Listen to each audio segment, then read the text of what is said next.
hello, and welcome to LRGA Curves this morning. Welcome to LRGA Curves. I don't know if it's raining where you are, but thank God it's raining here in California. You know we've been under a drought for about a decade, y'all. So I am also thankful for another rainy morning here in California. So here is what's about to happen, y'all. I hope you're smashing buttons on your way in. Hello, Natashki.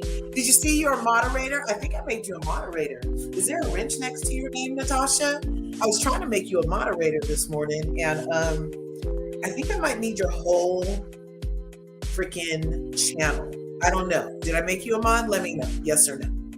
And the Juice Radio and Talk Show is in the house this morning, y'all. Be sure to smash her buttons. Go over to the Juice Radio and Talk Show. That's her name on YouTube and on Instagram. Be sure you go over there and smash her buttons. She is growing over here. She has a lot of great content. Be sure you go and support the Juice Radio and Talk Show. All right. And hey, you guys, on your way up in here, I hope you're smashing my buttons. Smash that like button, smash the subscribe button if you haven't already. Hit that bell so you can get notified next time your girl, LRGA Curves, uploads a video. All right. Good morning, Morgan D. Thank you for coming through. You know we got things to talk about. The Real Housewives of Potomac is a hot mess. The mess is hot and colorist and messy and full of lies and deceit, and we gonna talk about it. I could hardly even watch the show though, you guys, because you saw in my freaking description, it's the lies on lies on lies on lies on lies that have been divulged for me. You guys can't see me real good in here. Let me see what I can do about that. Let me put the mic in front of me. That's good. Hey, good morning. All right. Yes, triggered AF. Yes, we're triggered. Let me see if I can't put the camera a little. That's a little better. Curvies, can you see me? I don't know. So anyway, okay. So we're going to jump right in. Smash the buttons. Let's interact. Leave a comment. Right, Morgan. Triggered. I was triggered AF.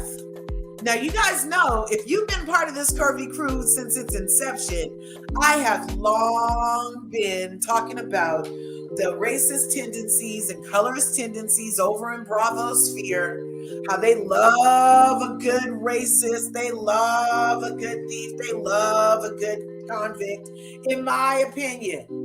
Now, the realest of the reals, they're not getting a lot of the airtime and praise from the people and show, and freaking production isn't loving them as much as they are loving the others, the people that are like liars and make up storylines and freaking attack people with harmful, libelous, fake lies put upon their family. Okay? Now, we got some things to talk about. Now, I didn't watch the very last episode of, thank you for letting me know, Morgan. I didn't watch the last episode of the darn Real Housewives of Potomac, because by the time the last episode aired, LRGA Curves found out that Robin and all of her fake support for what's her name, Candace and Chris, was fake. It was so fake, you guys, and we know it was fake because the freaking I forgot my earrings. We know it was fake because the mistress dropped receipts of Juan being at the hotel with her while Robin is sitting on the couch at the reunion, you guys, talking about, oh, a married man shouldn't even be in a hotel room with a woman. Pot me kettle, and the kettle is Robin Dixon. Okay? Because Mr. Dixon, right here, where is he? Right here. That's Juan. And you see that little receipt? And look, I even put the hotel. Look, I even put the hotel, you guys. Wait, I gotta sweep this way. You see, did you guys see my thumbnail? Because we're talking about everything today. So I have the hotel with the receipt for Robin that she should have been worried about all season long. The entirety of that 27 episodes, you know, that's almost half a year, you guys.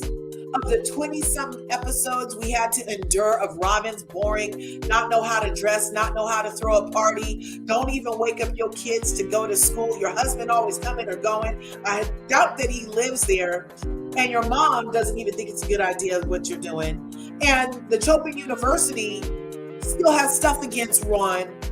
We could have been talking about all of that, Robin, but no.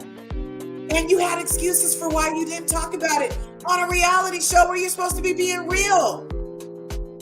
And then not only did you have excuses for it, but I don't think that Andy really held your feet to the fire, because holding your feet to the fire would be firing your ass for going off of the platform you're paid to share on and going behind the paywall and revealing everything that you could have been revealing in the half a year that the viewers been participating and watching with the viewership.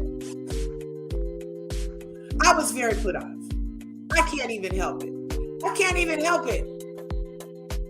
She could have been talking about so many things and instead was co-signing. Oh, look, I made her, my green screen does not like her head. I have this thing on my wall. Let me get that off there real quick, you guys. And so she could have been talking about that. And just like Candace said, who's it? The other one, Giselle, her green-eyed bandit friend, could have been talking about her dwindling uterus. Yes. I've seen you on other channels and I always love your perspective. I'm so glad I recently found your channel via Mims. Mims is great. I love Mims. He's like a freaking angel.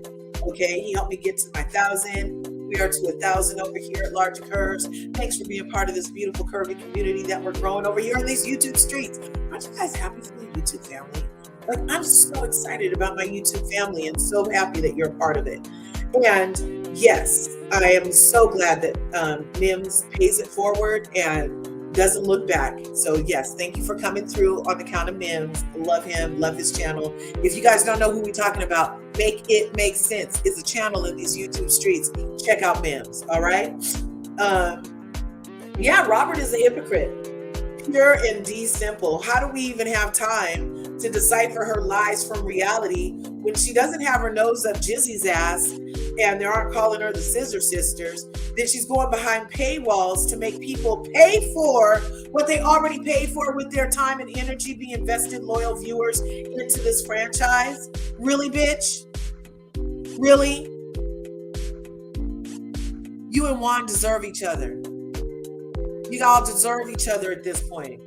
You had us so vested, Robin Dixon, in your story about trying to find your way back to love and a relationship and remanufacturing this family after allegedly both you guys stepped out and after allegedly Robert and Robin Dixon lost all their money because Juan had money the first time around and she gave it to somebody who not only she allegedly had an affair with, but then fool lost all the money and offed herself, allegedly. So this shows that she's not the best discerning person when it comes to other people anyway. Her spirit of discernment is over there with the green-eyed monster that is Giselle, okay? She doesn't have the discernment to speak in her real life about the stuff she needs to discern, but she can go and try to co-sign on Giselle's nonsense for slandering Chris Bassett's good name.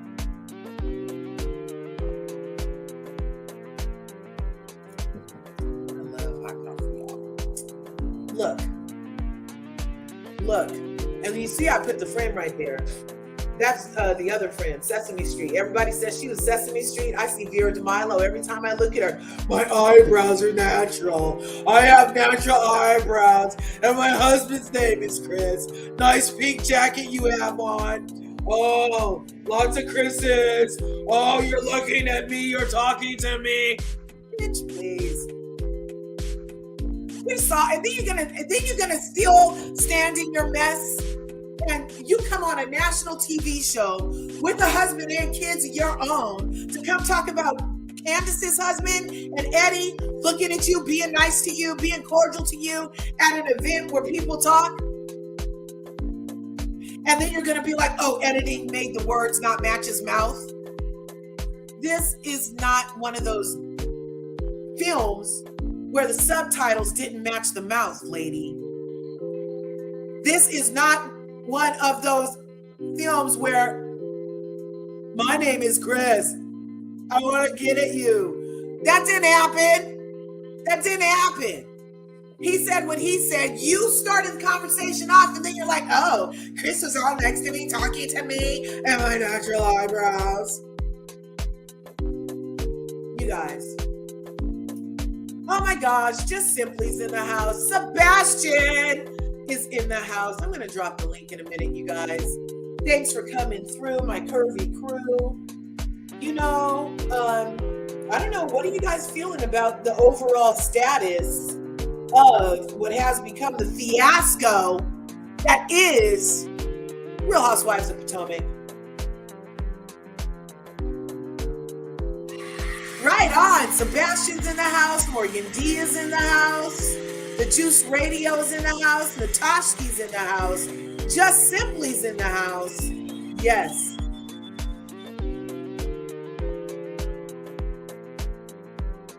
Disgraceful. The fact that Giselle's father was part of the civil rights and she behaves like this. Now, let me tell you about Giselle. I have a long love-hate relationship with Giselle. Well, as long as she's been on the show. I don't know her before, but I did buy her book about the first woman and stuff. And I was like, oh, poor thing. You had to endure all of that being married to Pastor Penis. Oh, poor thing. And I was like, oh, great. And then in that first season where she was like, oh, white people don't like you. They don't like you. They just don't like you. I felt like that was the realest Giselle has ever been. And then it stopped. Ever since then, we've been getting made up, oh, I'm pretty. And everything I go is saying, and I can put extra sauce. She calls it extra. It's called a lie. I tell my 9-year-old and 14-year-old not to lie to me. It's not a joke. If you're lying, it's not a joke. I need to be able to trust the words that are coming out of your mouth at any given time so that I know that I can trust you. Giselle, I cannot trust. Nothing that she says. Oh my gosh.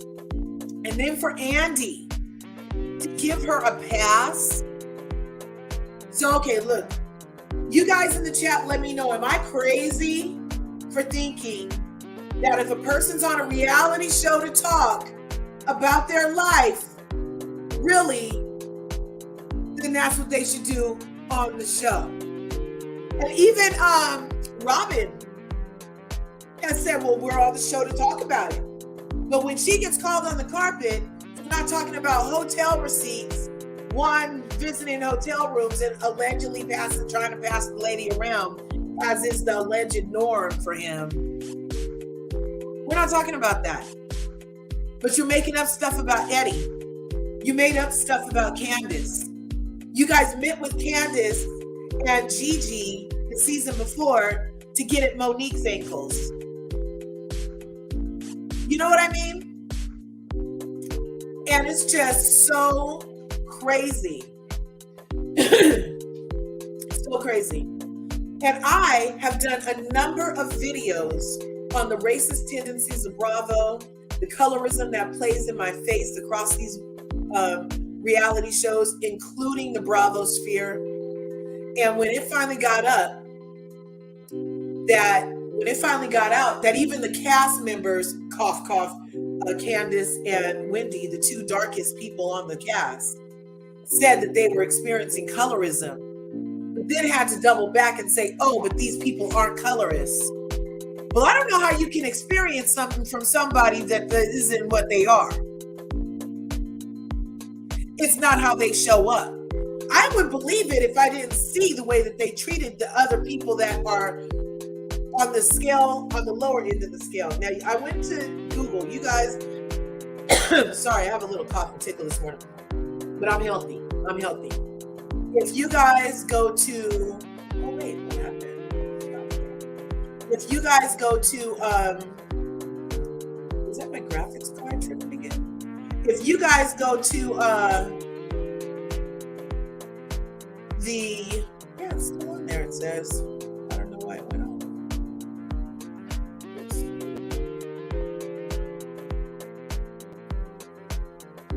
Let me see.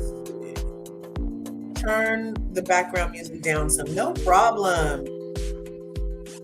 I thought I talked over my music, but it's not that loud to me.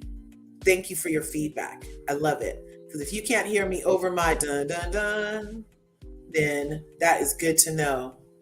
So we can hear you. Is that better? Can you hear me now? Can you hear me now? So what I've been saying is that this is BS. That when people come on a reality show to talk about their real lives, that's what I expect. You don't need to put sauce on anything real. That's what you're getting paid for. You put sauce on made up stuff. You put sauce on scripted television. You improv. You do all of that over there on reality TV. Just be real, or let somebody on our screen that's willing to be real. That's where I am right now. Now, let me see. Let me just do this real quick, you guys.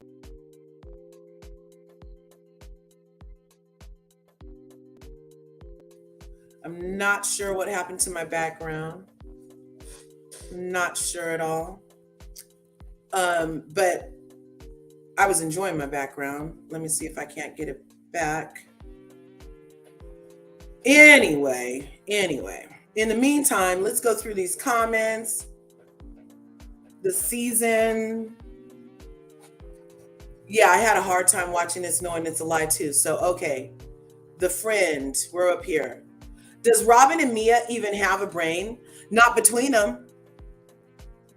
The fact that Jiz's father was part of the civil rights movement and she pretends like she doesn't fathom the idea of colorism, but in season 1, she knew white people don't like black people. She knew that in season 1. Remember, she was like, they don't like you. Remember? So she knows when it's cool to know, but when it's knowing about her and part of her reality, as with everything else from Jiz, it's fake. Oh, now she don't know nothing because it has to do with her. Jiz, yes. And she's raising her daughters with those brown skins, yes. And she acts colorist against her daughters. Poor things. They don't even know where their lady parts are. Poor things. They don't know where the uterus and fallopian tubes are located inside their black bodies. Poor things. Really, Giselle, you didn't take the time out as a brown mom to educate your daughters on even the logistics of their reproductive system? Really, Giselle? Really?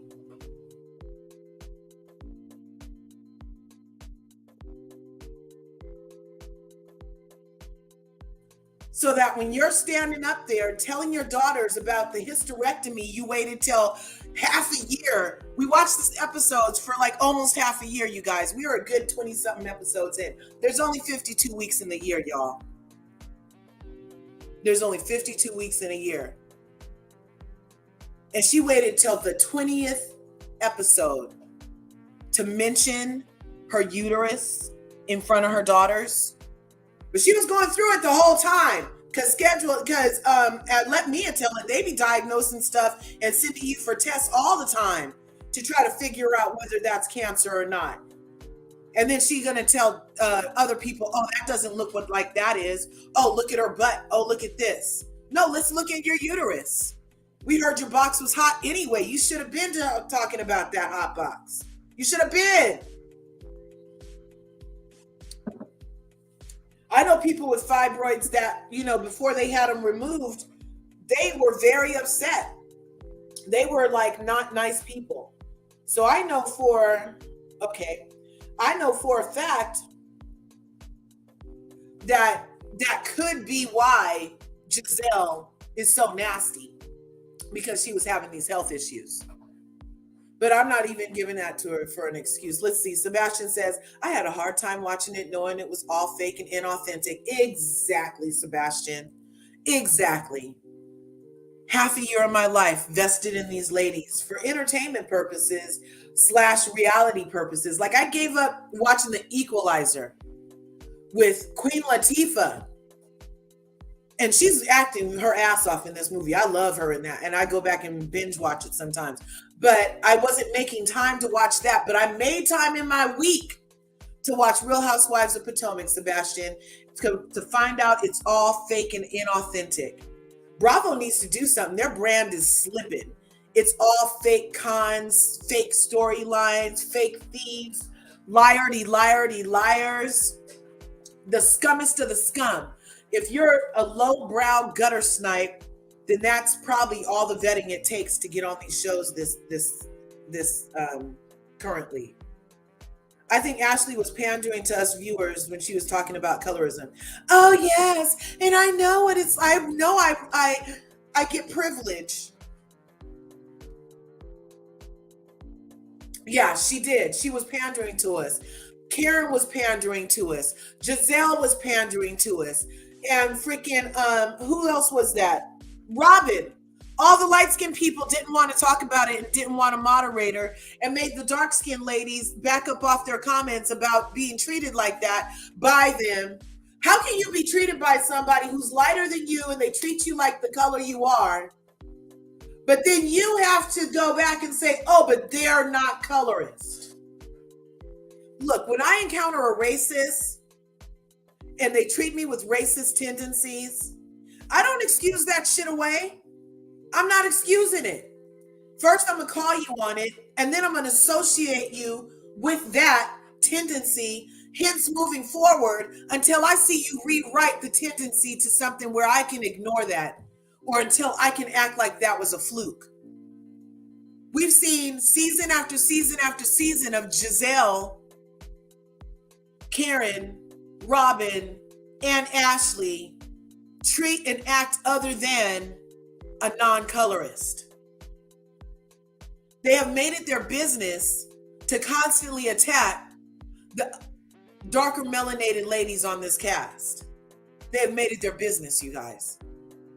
And then it's under the guise of, well, I don't like that person. However, a logical mind like mine is thinking, why don't you like this person? To me, you have to have a legitimate excuse to not like somebody. You can't just meet somebody the first time and be like, oh, I don't like this person, when they've done nothing to you but be kind and courteous and polite and human. Now, if you're just a beast, an evil, maniacal beast who is in the habit of using people or waiting to get something from that person before you like or don't like them, then that's not colorism. That's not racism. That's just you're a user and a basically an asshole. But when you fix your melanated mouth to sit on the couch and say, I don't get it. I don't get it. But at the same time, acknowledge that you basically profit from your privilege of your proximity to whiteness. That's what colorism is about. The proximity to whiteness making you more palatable to your counterparts and the rest of the world. Your proximity to whiteness via features, a sharp nose, high cheekbones, thinner lips, right? That's a proximity to whiteness. Whereas a wide nose, thick lips, big asses, are proximal to other things that aren't white. Therefore, it can make you a colorist if you treat a person based off of those characteristics. There was a whole movie, I did a whole thing on it, School Days, where they had the light brights against the melanated, or the good hairs against the C4s. C4 is the coil of a hair on a black person's head, because actually the follicle is not round. It's actually like a slit. And so it makes your hair curl when it comes out, just like when it's the same theory as when you're doing a holiday or a birthday party and you're wrapping the streamers on the presents or whatever, and you want it curly at the end, and you have to take it between the scissors and your thumb and squeeze it flat to make it curl. That's exactly why black people's hair is coiled. Our follicles are different shapes than straight hair. That's as simple as that. Just a little lesson for you guys. But the proximity to your association visibly to whiteness is part of the tactics of colorism being put on us by our own people. And for homegirl, Jizzy, to have her backing in the civil rights movement, allegedly, I don't even know. I don't know how they still claiming her with the way she acts on this show. I don't know how somebody hasn't snatched her up and put her over their knee, which she hopefully would like at this age, and correct her behavior, because she's not right. She has this huge platform and she's using it for evil. And then Bravo, they don't want to talk to Nene Leakes because she called out the racism that we see. They don't even want to talk to her. So that's how I know that the ladies on this show know to backtrack and clean up whatever they were going to possibly say about the network, because that is one thing Bravo doesn't like. They love a thief, they love a con, and they love a freaking liar. But if you call them a racist, if you bring up their racist tendencies, if you point out that Ramona Singer is a racist, in my opinion, allegedly, then it's a problem. When black people call out what they see as negative treatment towards themselves, nobody wants to hear. Let all the other people groups call it out, though. If you got alphabets, call it out, no problem. If you're not melanated, call it out, no problem. Call out whatever issues you have. But if you're melanated in the sphere of Bravo and have a racist problem or a colorism problem, not only are they going to try to sweep it under the rug real quick and pretend like that's not happening, but now we see in this episode right here for Reunion Part 2, now we see that Andy had the nerve. I have it right here, girls. He has the nerve to say, oh, we're not, I don't have any place in this conversation and I really shouldn't say anything. Here it is. As it pertains to this show, and that topic is colorism. We've touched on colorism at previous reunions. However, this season we received far more audience feedback, so it feels important to revisit. Now, I agree this is a really sensitive and nuanced topic within the Black community. Can you guys hear that okay? And one that I, as a white man, shouldn't be leading. I've been thinking a lot about the best way to approach the topic. We considered bringing in a moderator for this segment, but we started with our producers calling each of you to discuss how you would like to approach this conversation so that your voices and wishes would be heard. You collectively agreed that you'd like to discuss it without a moderator together. So, Candace, you were the most vocal when you spoke to the producers. You told them that you didn't think your castmates were colorists. However, you still felt that the conversation needed to be had. So, Candace, I'm going to give you the floor to speak your piece, and if anyone else wants to chime in, you're all encouraged to do so. I will listen and learn. Okay, can we just talk about the cop-out that was? Andy Schmandy Andy. Andy himself has biases. against Black people and Black women in particular. Case in point, he starts the reunion off talking to Candace about her beautiful couture dress, likening it to Cookie Monster. But he's never said anything about any white woman's dress at a reunion other than she looks nice. Nothing. Nada. Zilch. Across any franchise, it was the first time he ever fixed his mouth to say anything about a woman's dress at the reunion in a negative way. That was a negative comment, Andy. You were being shady, and she didn't deserve it, and it had no place there, especially after the atrocities that we've seen with all those feather mishaps in Salt Lake City. This is the first time you thought about Cookie Monster or Big Bird, Andy? Really? I know you watched Sesame Street with your son, and this is the first time you thought about it?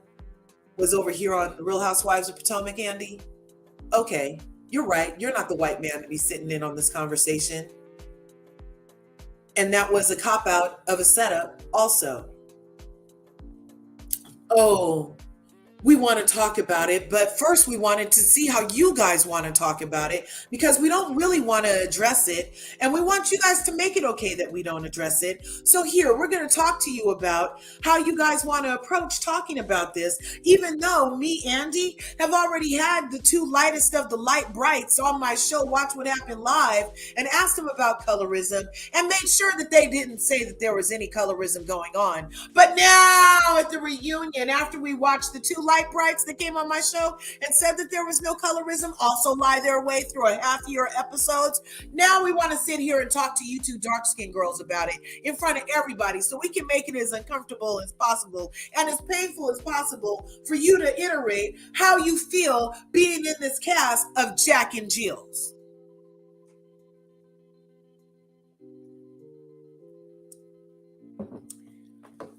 Cop out.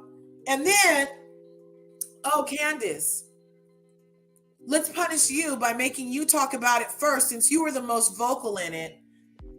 But you said that none of the ladies are colorists, but you experienced it. So now we're going to make you sound crazy, Candace. How can you experience something from somebody who isn't that?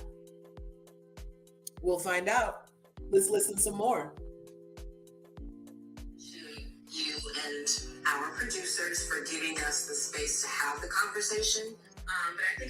And then she had to thank the harborers of racist tendencies and den of thieves for permission to talk about this real life subject on this platform where you already said it doesn't exist.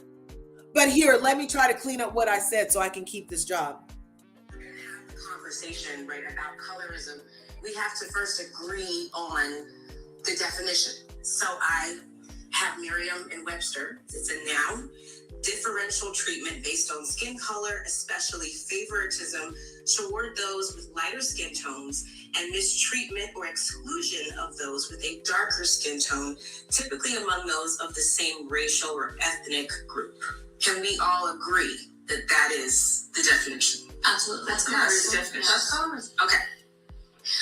So from here, I think it's important to pinpoint instances where colorism may have reared its head within our group. I am someone who has a reputation as being someone who will yell, who will scream, who will cry, or do any combination of those things. Calm down. Where is your pimp? Where you got the husband? I'm viewed as the crybaby, as the first one to be emotional. But Robin has screamed and gone into Ash's restaurant and put her finger in her face. You put your finger on my face, Robin. You put my finger in my face, Robin. My face is saying that never happened. You know what around here? Don't go my face. I'm choking out with this and it's not received the same way. Okay, but I feel like I've been called mean girl and aggressive multiple times sitting here. So Sitting here today now. but are we the ones saying, oh my God, Candace, you're so emotional? Some of you are, and some of it comes from the audience audience who watches our show. I was confused with the. Can you guys still hear? You're the emotional one of the group. What does that have to do with the color of your skin? Like, how are you connecting the two? Villainize based off of being emotional? No, I'm saying, what does you being emotional have to do with skin color? Am I not making sense? I understand. I just want to understand. I think it's really important if we personalize it a little bit, you know. Yes. For me, you all know I own the plantation that my ancestors were raised on. So colorism was taught very early on. The darker pigment person was in the field. The lighter woman was in a house neighbor. I can tell you, it takes a conscious effort to change that which has been placed within us, that indoctrinated, thank you, darling, that never was supposed to be there. What Candace is clearly saying is based upon the pigmentation of her skin, but given the same circumstances, she's judged more harshly than Robin or I would have been. Yes, how do we know that's true? I mean, Candace is who Candace is, Robin is who Robin is. Right. So how can we say that Candace is treated a certain way because we can't it's just her personality that maybe rubs people the wrong way sometimes. Candace is treated a certain way, but here's the key. You listen to Candace. She says she's feeling that she's treated a certain way. That's the first step. I understand her feeling. And I agree. Inherently, for me, Giselle, Robin, Mia, we get preferential treatment or whatever. I understand that. I acknowledge the privilege. You know what I'm saying? As a light-skinned woman, I do. I love to hear about you guys. Okay, that's enough of that fiasco. I got my colorism scale back. So I went on Google and I looked up colorism scale, and this hand scale came up, and 1 is over here, and that's the proximity to whiteness is 1. 10 is over here, and the proximity to whiteness over here is 10. So I lined them up according to their positions, and I didn't even put Ashley up there. She's so fucking offensive at this point. I'm sorry. She's so darn offensive at this point for her to, especially now. Oh my God, did you hear about Michael Darby allegedly being in war crimes in Mogadishu in Somalia? He went over there and bought up land to help unsettle the local government and is like funding some type of wars over there or something in Africa. So this white man from Australia was able to buy land in Africa, help unsettle the government allegedly, and then help train the locals to do some other stuff for some other people. But it's all part of war. Yes. So I didn't even put her up here this week. She doesn't even, no. Everything Candace said about Ashley, he was an overseer, y'all. If this is true, he was an overseer. She was a concubine. She was a bed wench. She was. And Sebastian, I'm gonna drop this link right now so we can talk about it if you have a minute before I have another good half hour, you guys. Because I'm not sure. I know you've said this before that you don't think they're colorists. However, it's apparent that they're colorists, and they're willing, even Karen is willing to admit it in this moment that we just heard. But on her own channel here in these YouTube streets, she said there wasn't a colorism problem, the same as the rest of the light-skinned people said there wasn't a colorism problem. It's like with white fragility, white people being uncomfortable about racial issues in the light-skinned cast members were displaying light-skinned fragility. They were like, oh my God, it's okay. We can disagree together. Why didn't Ashley and Karen defend Wendy in Miami when the altercation happened? Exactly. Because they didn't see a need to. They didn't see a need to. Cue the content guy. Hey. Now you got a channel in these YouTube streets, right? Yes, I do. Okay, let me take this comment down. You guys be sure to go through the Cue the Content Guy's channel, smash his buttons, y'all, and ring his bell. ring his bell so you can get notified when he uploads videos. What are your thoughts, Q? Well, thank you for that. And again, No congrats on all your YouTube success that you're coming upon. Thank you. God is great. So I have to disagree with you on a couple things. I don't think it was a cop-out for Andy. I think it would have been a win. With Andy, it would have been a no-win situation. If he would have got involved in the conversation, people would have had an issue with it.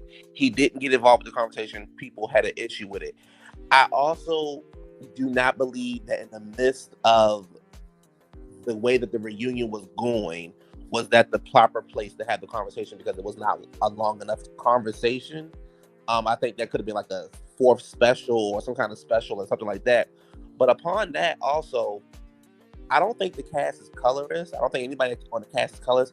I just think that they don't care for whoever. You know, the thing is, if you are not kissing Giselle's ass, she don't care for you. She don't care what color your skin is or anything like that, because she has had issues with Karen, who is also a light-skinned woman. She has had issues with Katie at a moment in time, who was also a light-skinned woman. She'll soon have, if she comes back, she'll soon have issues with Mia. She'll if Jacqueline comes back, she'll have an issue with Jacqueline. Giselle's issue is Giselle don't like herself, so she doesn't like anybody else. That's what her issue is. Right on. And I do not think that, like I said, that was the conversation to have. And I felt like Candace was doing most of the lead work. Wendy said a couple things here and there, but she didn't jump in, I think, the way that she should have. But also, like I said, I don't think this was the right place to have that kind of conversation. But I did appreciate everybody going around giving their opinion, giving their thoughts. And I did appreciate Andy saying, you know, we're giving you all an option. Do you want to do it with a moderator? Do you want to do it by yourself? Do you want me to be involved? How do you want to do it? People just feel like it wasn't long enough. So I just think that's right. What it is. Well, okay. So I'm gonna push back a little bit. I feel like there's never a right time or place for talk about racism or colorism. That's why we need to have it when we have it, whenever we do. Right. That's first off. And it was the right time and place because it happened on the season that our eyeballs had to bleed through. Right. So it was the right place because we're wrapping up what our eyeballs saw and what we as viewers felt. Right. Now, I've done many of videos on it and nobody has to agree with me, but I see it and I've talked about it. And I believe that it exists on this cast, as I do believe it exists in the Bravo sphere. Colorism and racism both exist in the Bravo sphere, and they don't like addressing either one. The reason I say it's a cop-out is because they don't like addressing it. Right. He addressed it on Watch What Happens Live. So if it's not for a white man to address Andy, then why on Watch What Happens Live did you have the Green-Eyed Bandits on there over there talking about it for longer than 2 minutes with you there, interjecting, talking about it, and then being like, oh, great, it's not there? Great, let's move on. So now you're coming to the reunion with BS and a cop-out talking about, oh, I'm not the person to have this talk because you already had it, fool. Right. You know, so that's where I'm coming from. I can see where you're coming from. I can see where you're coming from with that. I appreciate your POV because I love hearing a different one. And it's interesting because you sound Black to me. Yeah, I'm glad. And so it's interesting that even within our whole own community, we have different levels of what we'll tolerate as far as colorism and racism also, right? That's very true. That's very true. Right? So like our thresholds of tolerance within our own community is something that we also have to address. Because like if I'm screaming, oh, this is racism, and I have this platform, and that me as a Black woman in this world identifying something as racism or colorism that another Black person in this world doesn't see, then I would love to hear why we're not seeing the same thing when we're both having the same 400-year experience of Jim Crow and the Reconstruction era with current Jim Crow being enacted on us some more. Like, how is it so hard to see? You know what I mean? Like there's like huge, gigantic plots happening right now. And this show is fitting into them about the social construct of where Black people fit into the hierarchy of society. and it's being forced down our throats. It's being fed worldwide, globally, on what is an acceptable way to treat Black people, what is an acceptable way for Black people to treat Black people. And then it was kind of like, oh, we don't want to talk about it, but we're going to host a platform that it can happen on. And then here, you guys just talk amongst yourselves, but we're going to let the darkest girl who we know felt it say something. But all the light-skinned girls, except for Karen, I was very proud of Karen. I'm a recent Karen convert, y'all. I'm a recent Karen convert. And I was very pleased with how she was able to articulate exactly what Candace said and exactly what she meant in a way that was, I felt like crystal clear. If Karen could say it like that, it is about feeling, just like discrimination is about the feeling it left you with. Well, I also think that Giselle see, the thing about Giselle is she plays stupid. She does. She's always Did been like this. You guys? She plays stupid because the same way that Karen sat there and said exactly what Candace was saying was a simple, like Giselle, you may not think that the cast is colorist. Okay, cool, that's fine. But you have to see that there's a difference in the way that the audience treats everybody on the show. And right. You know, so I think so when she was like, well, I don't get the two, was easy because for seasons we have tore Candace ass up about her getting on our nerves, right? I've been one of those people. But then it's like the moment she started crying, here she go crying again, here she go this and here she go that. Giselle got a little emotional and everybody was like, oh, we wanted to see that side of her come on out. So I mean, I understand it, but Giselle plays stupid. It's simple as that. She knew exactly what Candace was talking about. She knows exactly what she's doing, and she knows how she's treating everybody on the cast. Just like I said earlier, if you're not kissing her ass, she got an issue with it. Right. Well, that's interesting because I almost feel like poor Candace does kiss Giselle's ass. She does. And always gets Candace is a pick me sometimes, and I don't like. Yes, I don't appreciate her and that. Wendy. I would love it if they ice these girls out the way the girls try to ice them out. Because it's not hard. It's not hard to do. They have authentic, real life stuff going on. Q. Candace did an interview a couple of days ago, and she had said, the guy said, "How's your relationship with the cast members?" And she goes, "Well, I'm starting over with everybody." No, why are you starting over with everybody? Giselle said something that could have ruined your husband. Robin was quick to point out what you did wrong, but that was supposed to be your big brother. I'm sorry, your big sister. And then you talking about, oh, we can start all over again. No, that's not how that works. Next season, you need to hold her ass and her feet to the fire. Yes, and that's also part of the thing. Like, darker skinned women on this cast are expected to reveal more and divulge more than these light skinned heifers. Like, really?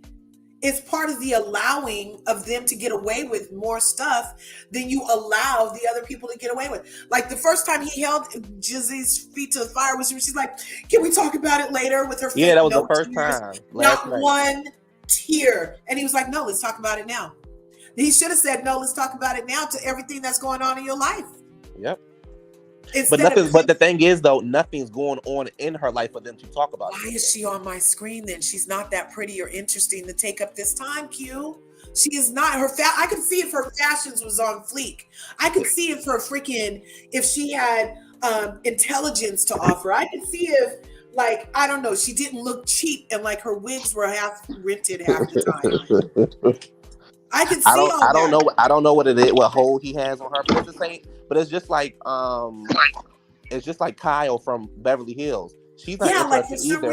But they're not going to get rid of her. Yeah, that was excellent. She has some kind of dirt on somebody.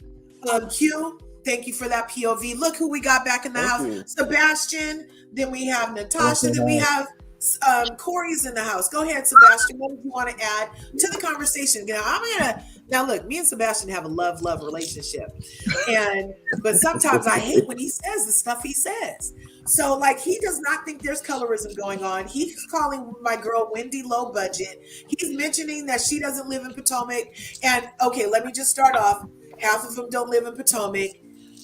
Giselle looks much cheaper aesthetically than Wendy ever could. Before he go, me and Natasha, we both live in the DMV. Nobody outside of Karen and I think Giselle. Lives Giselle's in Bethesda. Yeah. Giselle's in Bethesda because Corey's in the DMV too, y'all. But it's not common for these shows for people. Potomac is not big enough for them to have a whole entire show based off of Potomac. Potomac is not like Potomac it's like a small DC. community. It's very small. I visited. Potomac is the replacement for the Real Housewives of DC. Exactly. So that's why it's not common for them to live in what's name. But Atlanta, nobody lives in Atlanta either. Everybody in Atlanta lives on the outskirts. And that, you know what's so, okay, let's call a bird too, because they were supposedly letting Remy Ma onto the New Jersey Housewives or New York. No, they were talking about she could be on New York. And then they didn't let her on ultimately, you guys, because she didn't live in New York. She lived in Jersey. I don't think that's why. I don't believe that's why they didn't let her on the show. No, I don't believe it either. Like there has to be something else. I would like to answer that. I would like to say that. Okay, go ahead. Okay, first let's go on the Giselle thing, then I'll go to Remy Ma. I don't think anyone on this cast is colorist. As Q said, if you're not kissing Giselle's ass, she's just not gonna like you. And that's the situation that has happened over the years. If we look at it, 1 minute, she never liked Monique. She never liked Monique because Monique never kissed her ass. That's one thing. We knew that from the jump. Monique never has kissed Giselle's ass. Ever. Candace has. Still low-key does. She still does. We're gonna have to call a spade a spade. Wendy did. They were good friends for a moment. Then she didn't. Karen has never done it. Ashley's versatile, okay? Ashley is her own being. She does everything whenever she feels like it. But she does kiss Giselle's ass too sometimes. Most of the times too. So she doesn't get dragged a lot, and I don't blame her. And Mia, I already see on who's on Giselle's chopping block next season. It's Mia written all over it. Mia is the next. Wait. Sebastian, did you write this before you came up here? No, why? Why do you think that? Y'all keep forgetting Nene put her hands on a producer's neck. Y'all keep forgetting Teresa pushed Andy's ass. Pushed him. I agree. And then knocked him over. And knocked him over. So that's true. But listen, we're not gonna say this. I'm gonna say this. Nene didn't touch that producer. Yeah, Nene didn't touch that producer. He ripped his shirt for going in a room. She told them not to go there. Explicit. Oh, Tasha, you go in my closet, and I explicitly tell y'all don't go in my closet. I just allowed y'all to come in my bedroom for a hot second, and I said I wasn't filming in that room. And you go in my closet where my valuable things are. Oh, I'm gonna whip your ass. Well, plus, you're in my house. I allowed you in my house. You follow my rules. Well, the thing is, Nene has done a lot over the years. Kai, come up here. Kai, I know you got thoughts, Kai. She's done a lot. She has done a lot that have caused the reason of why her downfall happened. Nene, I'm not even gonna. Nene's gonna have to be a whole separate live. But let me. No, it's not. Nene didn't come back on the show because she didn't like what they was offering her, and then she went on the hate train. That's why Nene ain't come back on the show. Are you sure? Is it not because she was always showing up late, being so disrespectful? They all show up late. They all show up late. I felt entitled because after her fame from mainstream fame, and she stopped working as hard, but she still wanted the same benefits. Yep. And because she kind of got called out, and she wasn't happy with that, and felt entitled and thought that she could leverage that, and it didn't work. Yeah, it didn't work. So then she went on this hate train. Can we call a spade? Oh my gosh!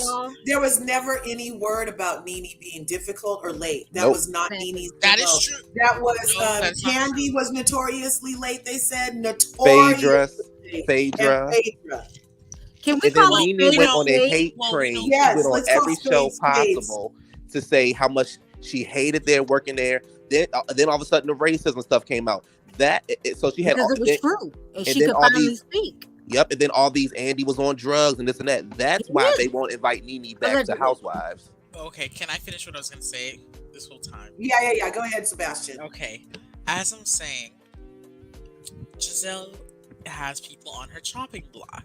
If you don't F with her, you're on her chopping block. This season was Candace's husband, Karen, because her and Charisse concluded together that, oh, you know what, we gonna go for Karen. But and Robin, y'all all wanted to go for Karen. Y'all even brainwashed Candace's head to say what she said to Ashley about, oh, Karen was having a whole other man while Ray was over there doing what he does. Y'all even took.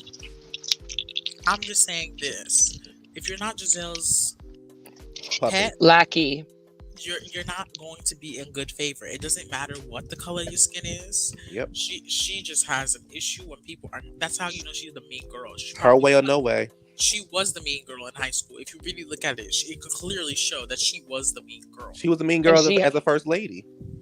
She has not changed. Yeah. This is who she is. She hasn't changed. And the only way she could change this thing is if she were to go to therapy. That's the only thing.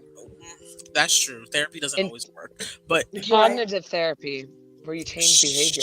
She needs to really change her behavior. Well, she would have to think something was wrong with her behavior in order for her to go to therapy. Exactly. Yeah, therapy doesn't always help with morals. If she wants to continue being like this, if she consistently wants to be like this, it's just basically going to be how she's going to be lonely. When she's on her nursing home bed, she's going to be by herself. Because no one's going to give an F about her. Well, she'll find a way to say, well, it was everybody else's fault. Yeah, no accountability. It'll be too late by then. That's a good POV. I still feel like there's colorism. I know you do, but it's okay. No, because we can't. So you saying there's not colorism is saying that Wendy and Candace don't feel what they feel. Yeah, exactly. Some type of way. You can feel whatever you want, but if the facts don't present it, then it's not there. That's what I'm saying. So listen. So to me, you have to have a reason to not like somebody. You can't just get on a show with an ensemble cast where you're all supposed to try to be friends and then just arbitrarily be like, I don't like her. Well, what did she do to you? So what did she do to you? What did Wendy do to Giselle except for fight back when Giselle came at her husband? That's the issue.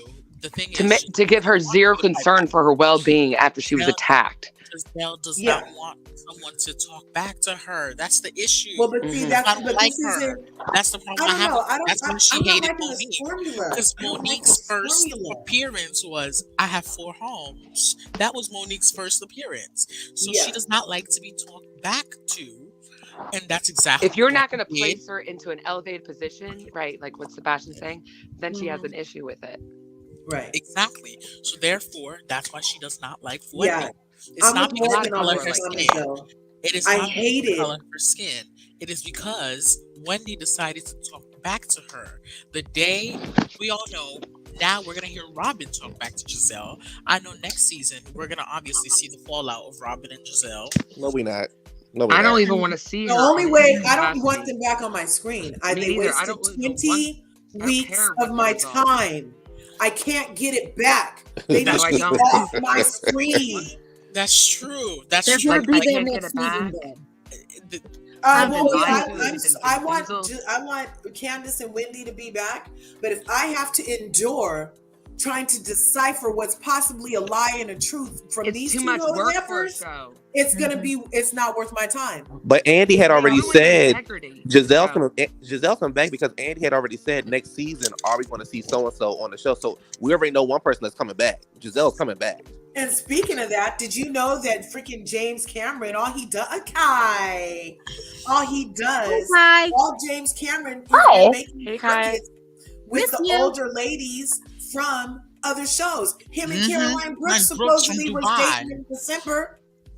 That's true. Yeah. That's what I said. It's just to get his popularity up. Yeah, he's just trying to get his popularity up. And trying to get with the older ladies for some time. Because that was in July of this summer when he was with Caroline. So I'm just like, okay, so you're clearly trying to be like a little sugar baby boy toy vibe. Because it didn't work out with any of the girls in the Winter House 2 seasons in a row. 2. Really? I don't watch Winter House. Really? No, he's been trying to get with girls in the Winter House, and they're all rejecting him aggressively. And so now he's going after the older ladies in Bravo, and it's ridiculous. Right. Let's let Corey go. She was next. Yes, Corey. Yeah. Okay. So let's call a spade on the Nene thing. Without her, there is no Roa. Okay. Roa. Agree. 100%. They gotta go. They gotta go. They gotta do something. Okay. Now, Sebastian, I have to disagree with you. There is colorism on the show, But I do agree that the confrontation, some of the confrontations that some of these ladies have had, i.e. Candace and Wendy, are just clashes of personality as well. I don't like Wendy because I don't like her personality. It's not Me because neither. Wendy is a gorgeous, cocoa, buttery skinned woman. Mm-hmm. And I just want to see her real insides. I want to see the real Wendy. I am a Candace convert this season because Candace has grown up. Same Candace here. has grown up. Same Candace here. has grown up.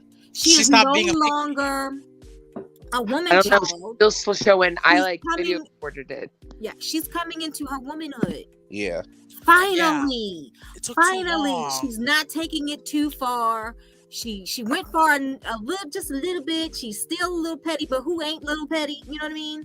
Yeah, I agree with like you. this side of Candace. I want to see more of this Candace, who has some growth, personal growth. Yes. And Andy was being shady as hell. I was talking about her dress. He was being very shady. Now, Well, she did look like one. Now, Giselle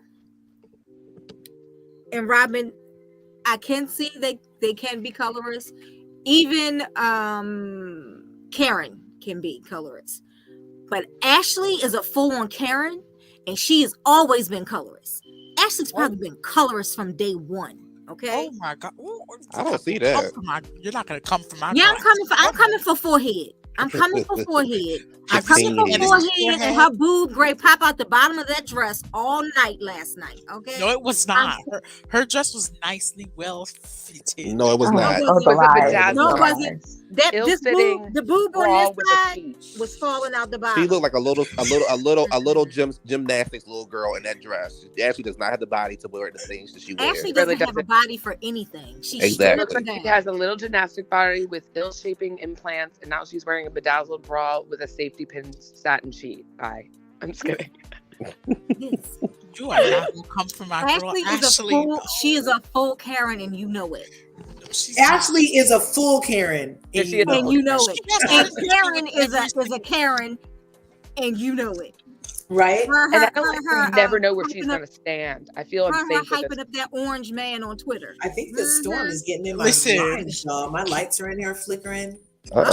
Karen has every right. That's Giselle. Just Giselle up here trying to ruin your life. Giselle, yeah, the spirit of Giselle's coming to get She's me. trying to put a root on you.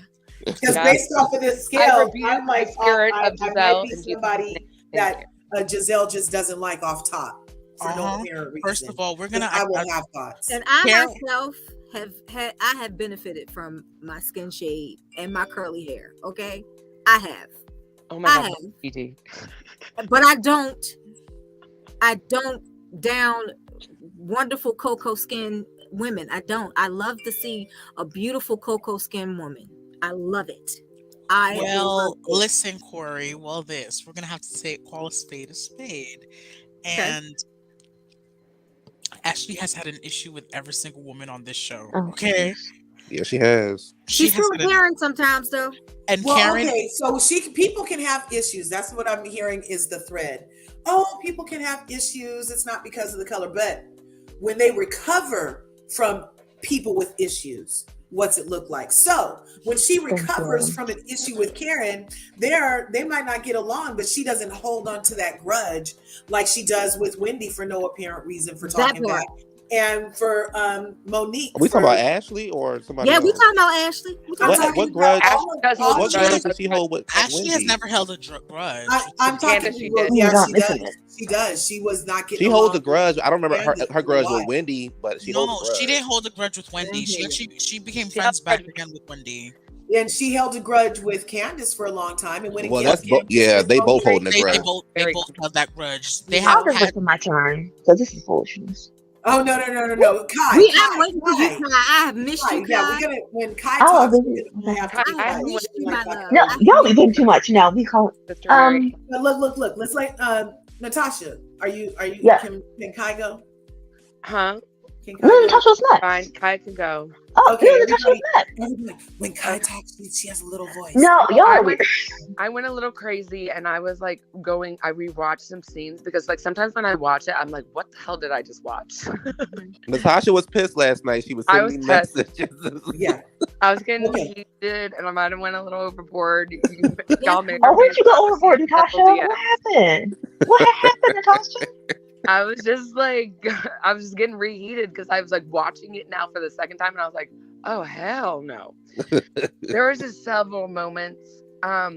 This one? Like I really liked Yep, I when like that. Candace You right. and what's her face, Giselle were going. I did like how Andy actually managed to tell him, oh no, we're gonna go there. And she looked a little shocked because I think Andy's like, listen, girl, like help me to help you. Like you're in a corner and you're still digging. It's just like you need to stop. Like you're gonna look bad looking after you at this point. You know what I mean? That's the kind of impression I got. That's what he did with Marlo. That's what he did with Marlo. Yeah, and so when I saw, like, from my perspective, when I watched the colorism thing, I really wish that would have been done at the end, and I wish he would have left. It was really awkward that in the middle of calling each other out for drama that they decided to do that, and then Andy was just sitting there because at one point they panned out and his eyes were closed, and it was just weird.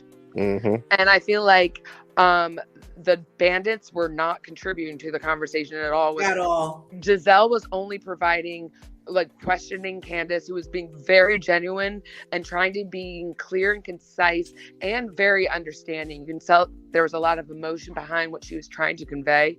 And Giselle did nothing but question and try to devalue what she was saying. It was really gross. They'd be I didn't defensive. like it. Yeah. And I did appreciate, though, despite Ashley, she was the only one to say that. And watching Candace get emotional and saying, thank you for validating that. Like that was emotional to me because I could see how genuine she was in that moment. Whether or not Ashley should be credited for that or not, I thought that was a nice moment. I did. But yeah, for her to be a first lady and not contribute, and her grandfather be a civil rights lawyer, she's pathetic. She needs to go. Like, she's the most inauthentic person. Anything that she describes herself is gross. And I'm gonna be really honest. Allegedly, you know, and the energy that I get from Giselle, and you know, I don't have experience like in this community of forced colorism as a white woman, but I am energetically, like, I can pick up stuff very easily, and I don't have to have that experience to energetically feel it as an empath. And I genuinely feel from her that her entire ego and how she perceives herself is benefited from being lighter skin, green eyes, and being beautiful. And that's how she enters into rooms with that, whether she wants to admit it or not. Now, whether that makes her colorist, I don't know. But the fact that she didn't really have anything to say, she couldn't be honest and genuine in that moment. She never contributes positively to anything. It's like all she does is take away and break up. It's just this negative force that is tiring, and we're all sick of it. And Robin was just ridiculous when she turned to Karen and tried to, like, when she got called out by Wendy, and she turned to Karen once again to try to use Karen as a deflected. Karen was like, oh hell no, y'all were filming, blah blah blah blah blah. It was funny. I was like, yes, Karen, get her. I just wish I don't want Robin to come back in any capacity. I think she completely ruined the integrity of the show. She makes it look really fake. She's disrespectful to the audience. She flat out says she doesn't care. She's here. She thinks she's entitled to be here, and she doesn't have to do anything. And she full on said that. That's disrespectful to us. And I feel that another thing, energetically, if we accept that, we're low key accepting that in our lives places. So I don't want that for us either, because I don't want us to ever feel like that's normalized in our real life either. If someone does that, we never accept that, you know? I appreciate that lead in, Natasha, because I too feel that, like, across the franchises, when I've engaged in, if it was the Chrisleys, if it was thinking Erica Girardi actually had money, if it was allowing Jen Shaw to like act the way she acted on our screen and get paid for it, Jenny It's Wynn, normalized like in all our that mind. stuff, witnessing it and then finding out who they really are makes me feel complicit. Exactly. I feel like subconsciously I am normalizing this, I'm and I co-signing could on that. Right. inadvertently allow this because I've witnessed it so much in my real life, and I'm like, oh hell no, I don't want this, and I'm not going to accept this either. So like, as much as I love the show and I enjoy chatting, I might contribute in chats and stuff, but I will not watch it if she returns in any capacity, because I can't accept that disrespect. Yeah, I was straight disrespected, right? Yep. That was a great POV, Natasha. Kai is in the house. Let's let Kai get her thoughts out, y'all. Yes, Kai, we missed you. I know, I've been doing things. My cousin, I have never met, is coming. She's coming to visit, so I couldn't catch any lives yesterday. I think some people are upset about Candace saying she doesn't think anyone in the cast is colorist, but to me, for me personally, I do think some of the cast members are colorists. But I'm also not having to work there and be there and like having to say someone's colorist. I do think that is a lot, but regardless, though, I think Candace and Mindy have always held to the fact that colorism does play a part in the way the cast and also the audience engages with one another. And so I think it's still a difference of you participating in colorism and you being a colorist. And so I think, I don't know if they're not ready or they're not just like ready to say it, because to me personally, Giselle is a colorist, Ashley is a colorist, Karen is a few steps away from just being a colorist, and so is Robin and Mia. Like they're all to me they're not just participating in it, they're a few steps more ahead of that to me personally. And I think when people say, oh, Ashley has gotten into it with everyone, I feel like y'all don't understand that speaks to her privilege of being a biracial, light-skinned woman. She has been able to harass Karen to the point where Karen sent a cease and desist.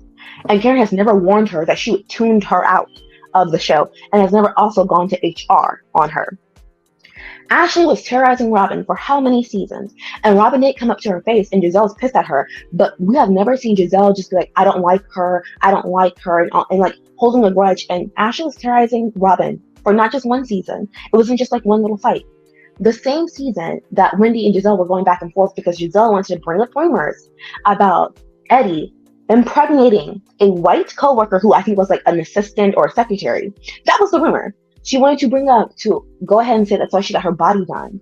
Because she came back at you now, all of a sudden you just don't like her. But in that same season, Karen said the mental health situation that she just fumbled, so people laughed it off. But she was talking about Giselle having to go to a mental health facility, talking about you having an STI in your hotbox, called you a drunk, called her an alcoholic, and they are able to hug and squeeze each other's butts at the reunion. Y'all don't understand when you say they get into it with everyone, really means that they are allowed to get into it with everyone and move forward, which is a part of the issue. Because if you really look at it, the people have said Candace deserves her head to be bashed in. The only people that Candace has really had a fight with, she has really had words for, were Ashley and Monique. Ashley has gotten into it with Karen, Giselle, Robin, Mia, Wendy, everyone. Katie. Ashley sent Katie to a mental breakdown. Ashley got into literally with everyone. I have never seen anyone say Ashley deserves her head to be bashed in like they do Candace. And Candace has not gotten to an all-out drag-out fight or all the stuff with everyone. Ashley has.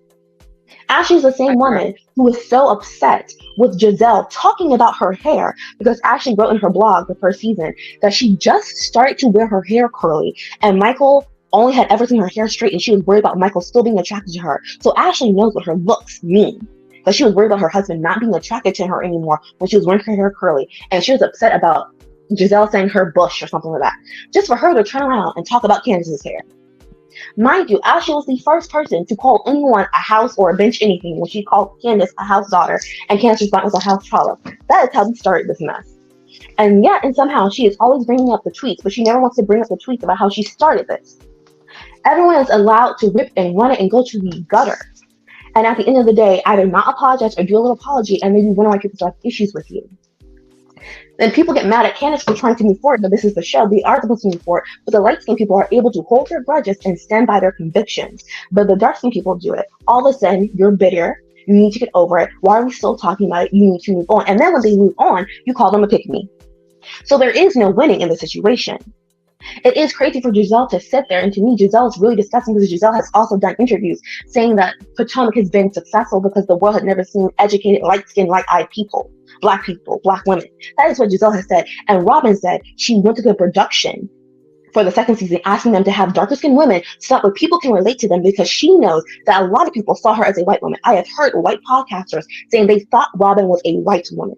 Robin has even said going on a cruise, her and her friends were hanging out with a white man, and they didn't realize that the white man thought they were white until he said something derogatory about a black person, and that's when they realized those white men thought they were white. So they all know how to show up in the world, and they still come on this show and act like this. They pretend not to know about black culture when it's convenient for them. When Candace said your mama, all of a sudden now we don't know about your mama in black and brown communities. And so then when white people are watching this and you have Ashley in there, oh my gosh, you should have never said that. You can't talk about your mothers. Girl, in the hood, in the ghetto, Candace would have been talking about the crackhead and all the ish. She would have been talking about it all if we were talking about hood and ghetto rules. Saying your mama when you see me low budget is really elementary. And yet they pretend like they don't understand how this community works. And yet on the first season, they were going after Katie for her having to choose being white or black. To the point where Robin felt she had to vindicate her blackness by having a DNA test and for it to come back more than 50% Caucasian. 69% or something. Something like that. So when they want to sit here and pretend like they don't understand it, but I'm just like, Giselle, you went to an HBCU and you were an AKA, and your father apparently has colorist behavior he's already pretended before, you know what the situation is. And the fact that also, you are also somehow, some way, stringing along Jamal. Giselle would probably never date a white man because she wants to be special to a black man. Ashley is the one who sits here and says that Michael looks like her white father, and she's looking for a father figure, and she allows her white husband to call people criminals, telling people they had rap sheets. Meanwhile, he was up on charges, having to go to Fox, the local Fox channel, trying to dispute them. And so when people are like, oh, Ashley was saying, no, Ashley has been a victim blamer, has been a predator protector, and the audience and the women on the cast let her slide. Yet when Candace is trying to say, you guys came for me for my family having money, I think, if I remember correctly, 4 of her parents are all doctors in some fashion. I believe all 3 of them were in the military, Air Force services. So when she is proud about how her family has been able to help her and keep her and go along, and Ashley comes around and calls her a house daughter, and this is your mama's house, girl, your mother was in a tent and sent you to live with your grandparents and your uncle. And it's because Ashley does not think that a black woman deserves to have anything. And that's why she is with that man, expecting that her children have a better life. And yet somehow, someone, you are still trying to say that Candace is immature, needs to be a grown adult, at 30 needs to be taking care of herself. Ashley has never even had a place of her own. And you are sitting there saying that, and she feels comfortable saying that because of the way she looks and who she's married to. So when we just keep pretending like this is not happening, these women are operating that way. And some of them I think are participating in it, and some of them I think are just it. They are colorist. Especially when you want to say Winnie is low budget. Winnie is literally the antithesis of the DMV area. Literally what the DMV area is supposed to be black excellence. And yet somehow in some way, she is low budget. For what? The only person who's living in Potomac is renting it. So again, you can have your fave, but speak on it in reality. Because literally Ashley has been here for 7 seasons and has nothing for her. And she felt comfortable opening up her mouth to say someone else was the least accomplished. And Ashley has not done anything but be Miss Deceit. And she only did that afterwards, after she met Michael. And that's the only reason why Michael married her as well. Because she was working in Michael's establishment as a barback. And that's how they met. Okay. So when you have these kind of women sitting here and try to pretend like everyone else is the least accomplished, not doing anything, they're so emotional, and she is screaming at people because people are saying your husband is inappropriate. I have a problem when we want to act like there's no colorism and that we are not holding each woman to the same standards, because we're not. Because if Candace did half of the stuff Ashley did just protecting Michael, I would have been through with her. People would be disgusted by her, but people are not disgusted by Ashley and saying she deserved something from Michael just because she stood by him while he was touching people when they did not want to be touched.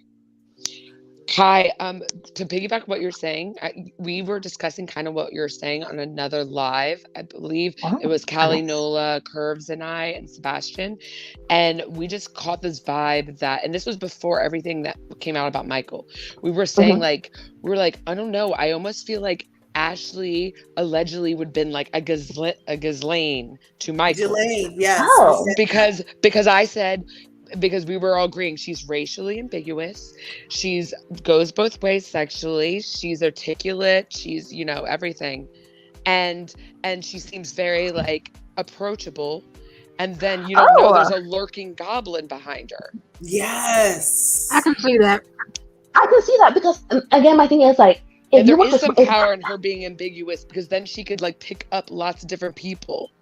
yes, I can see it. I mean, but my thing is like we've seen her act that way. He didn't say that, but yet he's on the camera saying I said something inappropriate. He didn't do that, yet you caught him on the camera, and Chris was having to go to HR on him. Like if Ashley didn't look the way she would look, do you think people would be going up for her the way she did, with the way they are? No. No. You really have a huge I problem. don't think Wendy. I have to agree with you. I don't get this Wendy is low budget comment. When Wendy Yeah, I don't and feel like Wendy's Candace, low budget. when Wendy and Candace, well, before Candace, Wendy, I would say was probably the most accomplished one to get on the show. And then followed by Candace, if we looking like how they started off on the show. But this my dislike for Wendy, Like she actually had a job. yeah, my dislike for Wendy had nothing to do with like I don't know. I just felt like when Wendy first came on, she was kind of, and I still feel this way about Wendy, that she's kind of a pick me. But I also understand that they want to, Because you have a moral compass. well, that, but I felt like when she first came on the show, she kind of like, and this is just my opinion, I felt like she just wasn't neutral with the whole Monique and Candace situation. But why are people expecting her? Like to me, okay, let me ask you: why are people expecting her to be neutral? I think people are confused about Candace and Robin being friends because they were friends, and Candace and Wendy kind of knew each other. Like Candace was at Wendy's baby shower while she was pregnant with her Cameron, I believe. They were building a friendship. So to me, if I got on this show, wait, it's Ashley. Ashley has been the biggest pick me. Nobody calling her one. Well, I think Exactly. well, my thing with Wendy was, and again, this is just based off of the show, not because quote unquote these girls really aren't they're supposed to know each other, not however it goes. I just felt as though because you weren't there when everything started, that you came in and you picked Candace's side. That's just my personal opinion. She came on as Candace's friend, and during the season, she saw Monique picking a fight with Candace. Well, I'm still saying that I felt like that was my reasoning for not liking Wendy, and I also thought Wendy was doing what that whole "I got 4 degrees and this and that" was getting on my nerves first season. Can we like kind of? I don't. Can we examine just well, a I mean, little this is bit? just how I feel about Wendy, and then I grew into Wendy. Just like I couldn't stand Candace, Yeah. now I'm converting over to being a Candace. Because I think your first season, you like don't somebody really else. know how to act, because she's probably never been on a reality show before. Right. So she might have like been a little more performative than she usually would have been on her first Right. season. But Plus, there was all everyone- this crazy drama, so it's like she didn't even have a chance to really grow into it. Well, right. That's why I said. That's what I was saying. How I felt about. Now I'm fine with them. When they first came on, it was how I felt about them. I couldn't stand Candace until probably like the middle of last season. Now I'm a Candace fan. Same. Okay, we can get that. I'm saying real quick. What I want to interject about Wendy is my mind is blown, literally blown. You know that emoji with the brain off coming out of the head? My mind is that when people say Wendy, an accomplished Black woman, is annoying for talking about her accomplishments while being Black. Like, mind blown. We're on a cast of what's Robin's claim to fame, what's Giselle's claim to fame, and also on a cast where it's known, it's common knowledge. The reason that Wendy brought up her 4 degrees so often was because the producers asked her to. They told her to talk it up. They told her to talk it up. They told her to bring it up. And she did what her producer led her to do. And now she's on everybody's cross. Please, we need to let her off the cross because we need the wood to burn Giselle and Robin. Well, That's not okay. She's an accomplished Black woman. She has every right to speak about what makes her great and different between her and the rest of this cast, which is 4 degrees, which is being Nigerian princess, which is having debt, real life debt. There's nothing low budget about having $100,000 in freaking student debt because you're a freaking PhD with 4 degrees. There's not a thing low budget about it, in my opinion. And I would love to see her supported in that regard. I would love to make it a norm for any melanated woman to be able to boast about her accomplishments that are real authentic accomplishments in this world instead of pump air into everybody's asses. That's all I got to say. I mean, I get it. Yeah, I think she definitely should. But I mean, to be super excessive about it, like when you're in conversation. That was my like, thing. That was yeah. my thing. Like, I'm not. You don't want it every time you have a disagreement, you're automatically put down because you don't have as much. You know what I mean? Well, and that's the same way Ashley does saying my husband's a millionaire. But Ashley, every time that's she the gets thing into an about it. But I argument. was just stating that I didn't like that either. Annoyed me about Wendy about it. However, like I said, I have come around to start to like Wendy. Same. Yeah, I didn't like we that can when she first started. Yeah. I get confused because my thing is on her first season, everyone comes on their first season and they brag about the thing that got them on the show. So Mia that's what I said. is boss bitch woman. So she bragged and bragged and bragged and called people broke and how many businesses you have because that's how she got quote unquote on the show. I'm not a Mia fan, so I'm not sure who that is. I'm not a Mia I'm fan. not who's a Mia talking fan? towards you. No, Kai's just talking hypothetically.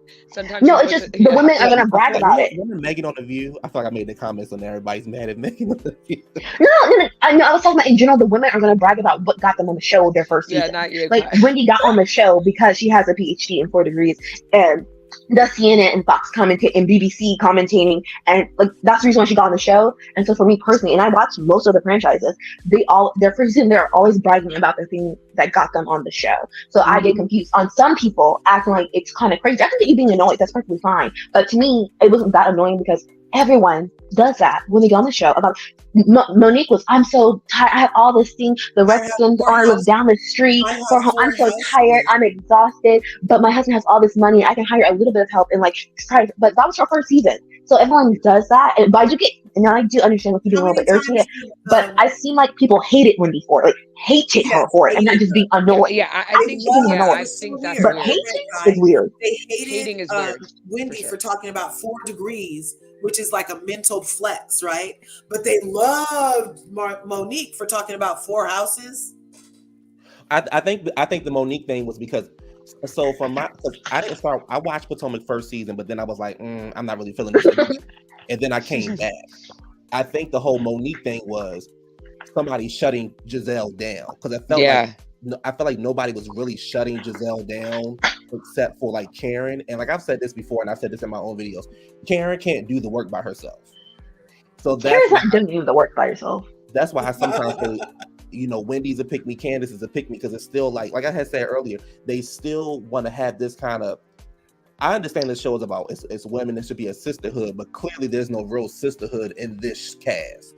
Like when you look at Atlanta, they can get into it, they can do this and do that, and they'll still end up at the same event. They'll still invite the same people there. They'll still do this and do this and that. Wendy, and somebody brought this up earlier on another channel.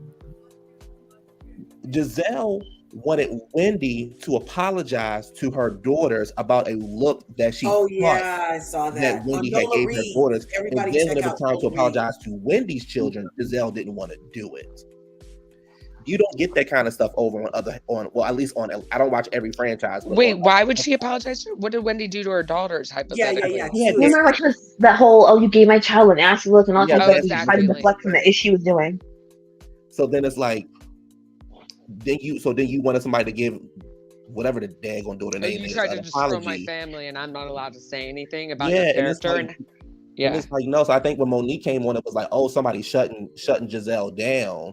And then nobody was really shutting Giselle down. I mean, Katie was shutting her down, but then Katie left the show. So when I say Karen was it was like Karen versus Giselle and Robin, because nobody. Yeah, Karen was left on her own.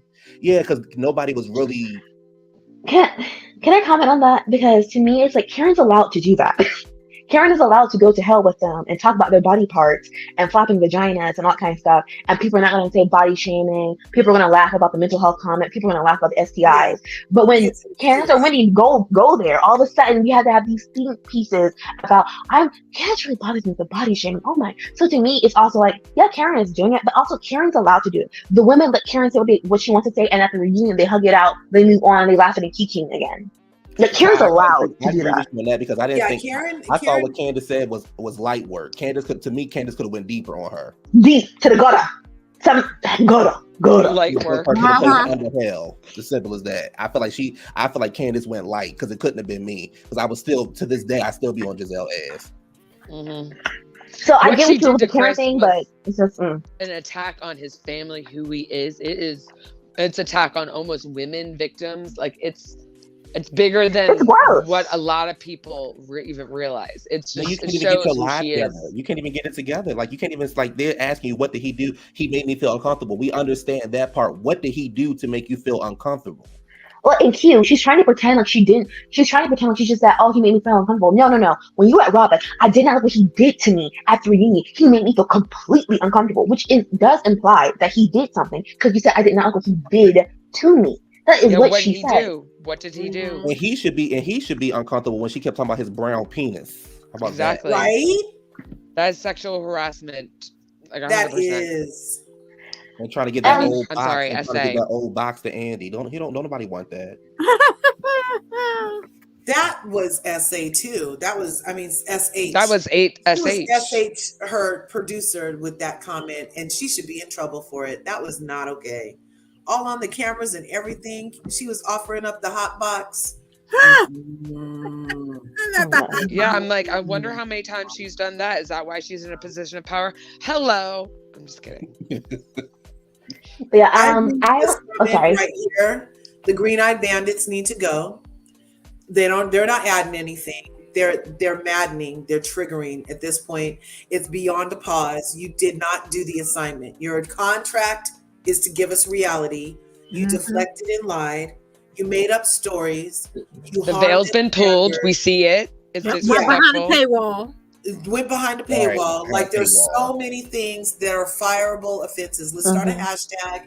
Hashtag fire the green-eyed bandits. Can I ask you a It question worked real for quick, though? Ramona. Hashtag fire Ramona worked. If they are Hashtag kept, fire it might Lisa Rinna look a worked. little We colorism need if to they're get on allowed to this stay. hashtag fire the green-eyed bandits. They both need to go. At first I thought for a second, I was like, well, maybe if they just get separated like those bad kids in school, but then I'd still have to tolerate one of the liars. And I don't want to tolerate either of Yeah. them.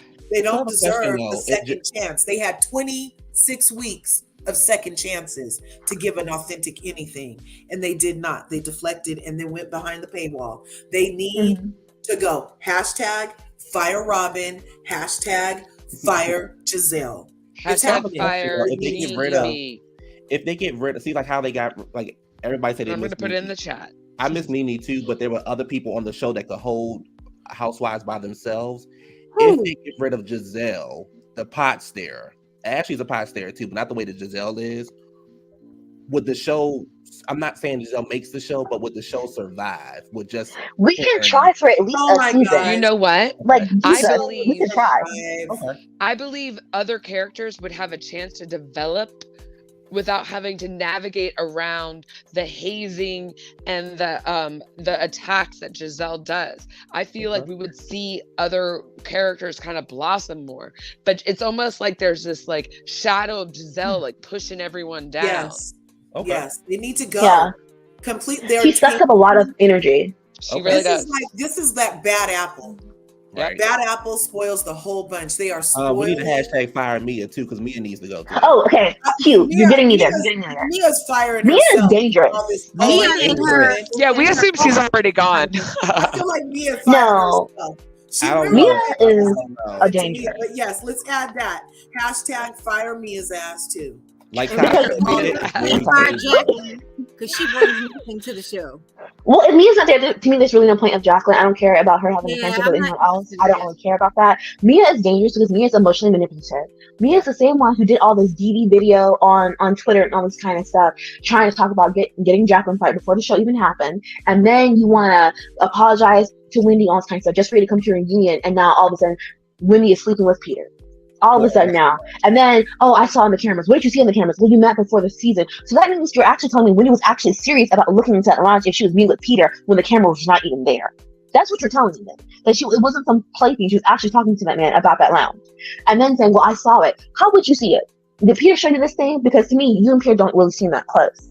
Mia's a dangerous woman because she likes to go on the internet trying to say that people are homophobic and transphobic anytime they come for her. And yet she pulls this issue on the show. Yep. She wants to talk about money, all this kind of stuff, and yet is texting the women in the group about food stamps and foreclosures. Hell, you were spinning and crying last season because someone called your mama low budget, and this is what you're doing? Yep. And that's why I can't get with her, because she wants this, like, people say Candace cries like a white woman. Mia wants the sympathy. She wants you to feel empathetic for her, and then she does stuff like that. People are saying she was trying to call Jack, because Jacqueline apparently used to work for like the Department of Defense in HR, calling her job trying to get her fired. And you're texting one about foreclosures and food stamps and all kinds of crazy stuff. That's the kind of one that she has a super high clearance, and she still has it. I don't know if she still works there, but she had a super. So she still has her high clearance. That's the kind of person Mia is. She comes on this show and tries to be like, "Oh, you're trying to say my husband was gay." No, Heffa, you came on here talking to me about how you and your husband will sleep with any and everybody. And now when we get into a fight and we're talking about now I'm being homophobic. Mia and Ash. You also heard her yesterday when she said, "Well, you know, I wake up the next day and I don't remember what I said." Like what? Q, that was crazy, wasn't it? Like what? Like my thing with Mia is Mia can go because the fact that you and I might be different than everybody on the panel and everybody in the chat. You throw a drink on me, we shutting the restaurant down. It's as simple as that. I'm losing all my cool. I'm losing all my whatever, all my professionalism. I'm losing it. But the fact that you sit there and instead of addressing the issue and saying, "Hey, I threw a drink on you because I couldn't handle what you were saying to me," even though you were going light on me, I didn't like what you were saying. You said, "Okay, I threw a drink on you, but what about you sleeping with Peter?" That doesn't have anything about bizarre. Yeah, that doesn't have anything about you throwing a drink on me. I need the title of this video. Nothing to see here, folks. No story aligned, no colorism, and no accountability. Nothing you to threw a see drink here. on me, and then you try to hit me with your purse because you didn't like what you thought I said. I didn't really go in on you until after you hit me, after you threw the drink, and then you try to hit me with your purse. Before then, I was just making little eyes and oohs over here. So that's a reason. And then you inserted yourself. 1 minute you was on Team Giselle. Well, no, Candace, you made it bigger than what it was. Next minute was, well, yeah, Giselle. Can we talk about that gas for a minute? That was pure gaslighting. Yes, it for was. Giselle and Mia to turn to Candace and tell her she made this bigger. When that you said about my husband too big. Like Mia need, and then on top of that, you're broke. You're a broke joke. You don't bring anything to the show, not even any money. You're a joke. So she can go. Neither does Giselle. Giselle got more money than Mia. Okay. Mia don't have anything. Mia lost everything. Like I don't know how Giselle makes her money, but Mia lost everything. And you lied. And then on top of that, you lied about about allegedly having cancer to keep a story going. Because the story is she was not going to be asked back for the season until she popped up with that up on Instagram. Just like I feel like she pulled a Dorit. I feel like Dorit lied about the burglary. So and Mia lied about having cancer to keep a story going.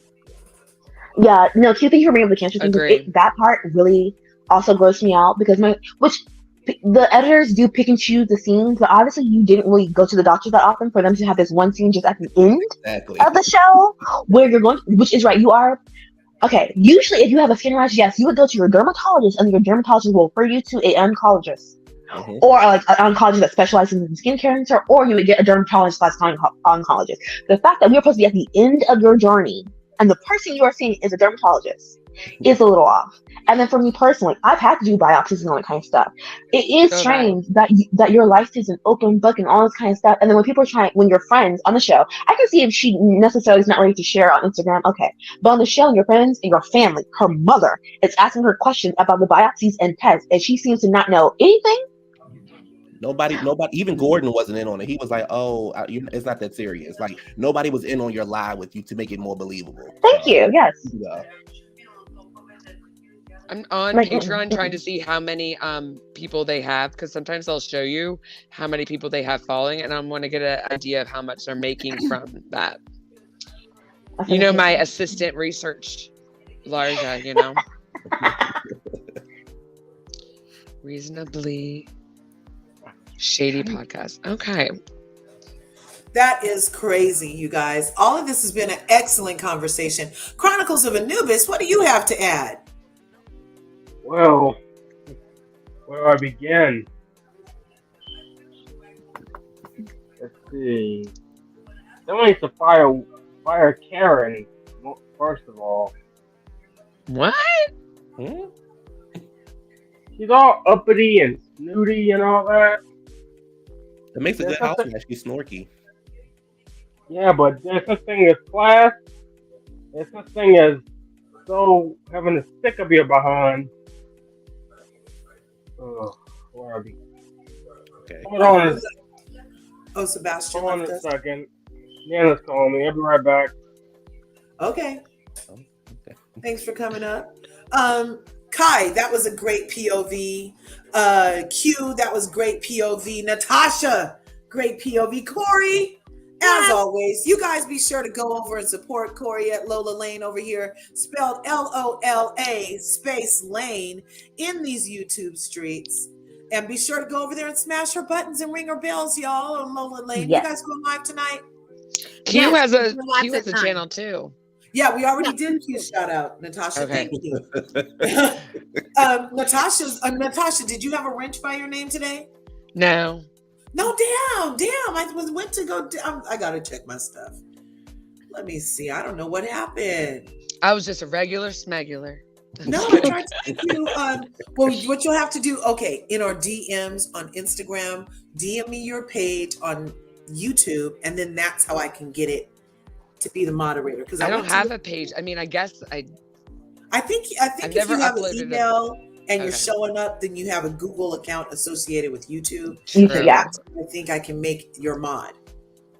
So yeah, I would love to. Your name came up and I clicked the thing. I'm surprised you don't have a wrench.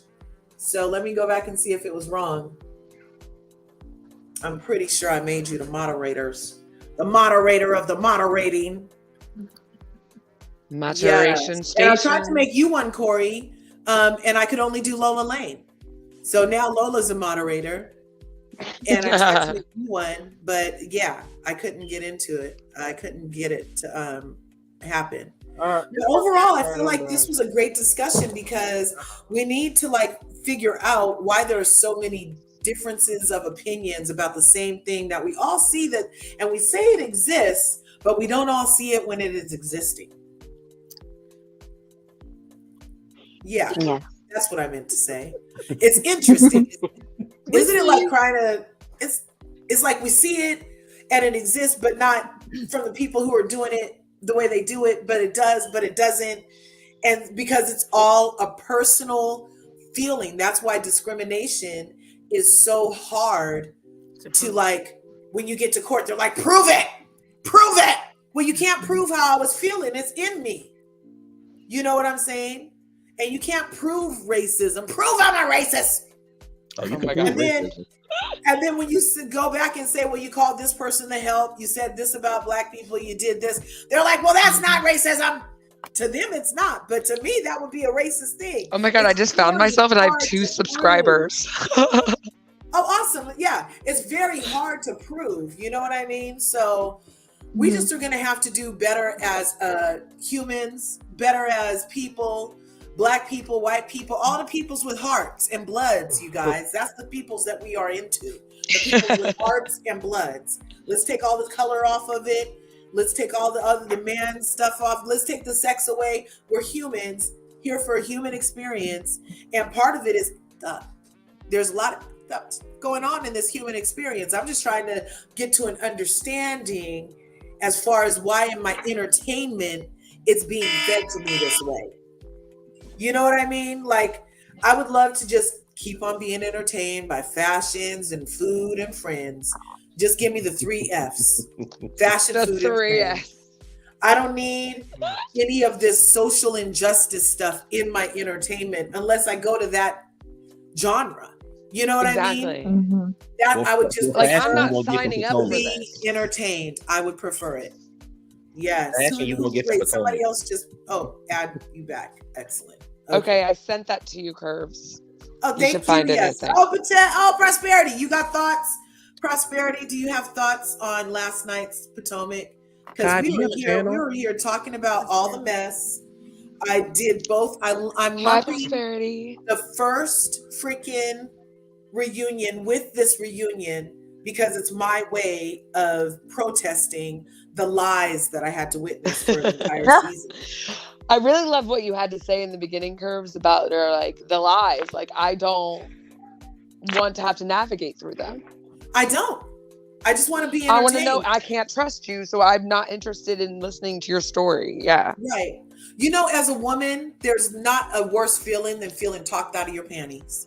Yep. There's not a worse feeling than feeling talked out of your panties. Women know what I'm talking about. Y'all know what I'm talking about.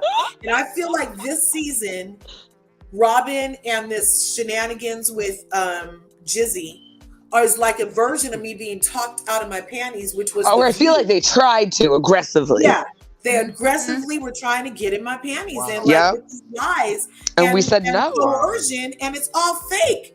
I would have been so mad if I would have dropped my panties for these hoes. And the show's not oh fun. my God. It's not. The show is not fun. It's not fun. Like when you look at other housewives, the shows are fun and funny. You can review quotes and all this kind of stuff. This one, we're sitting here talking about colorism.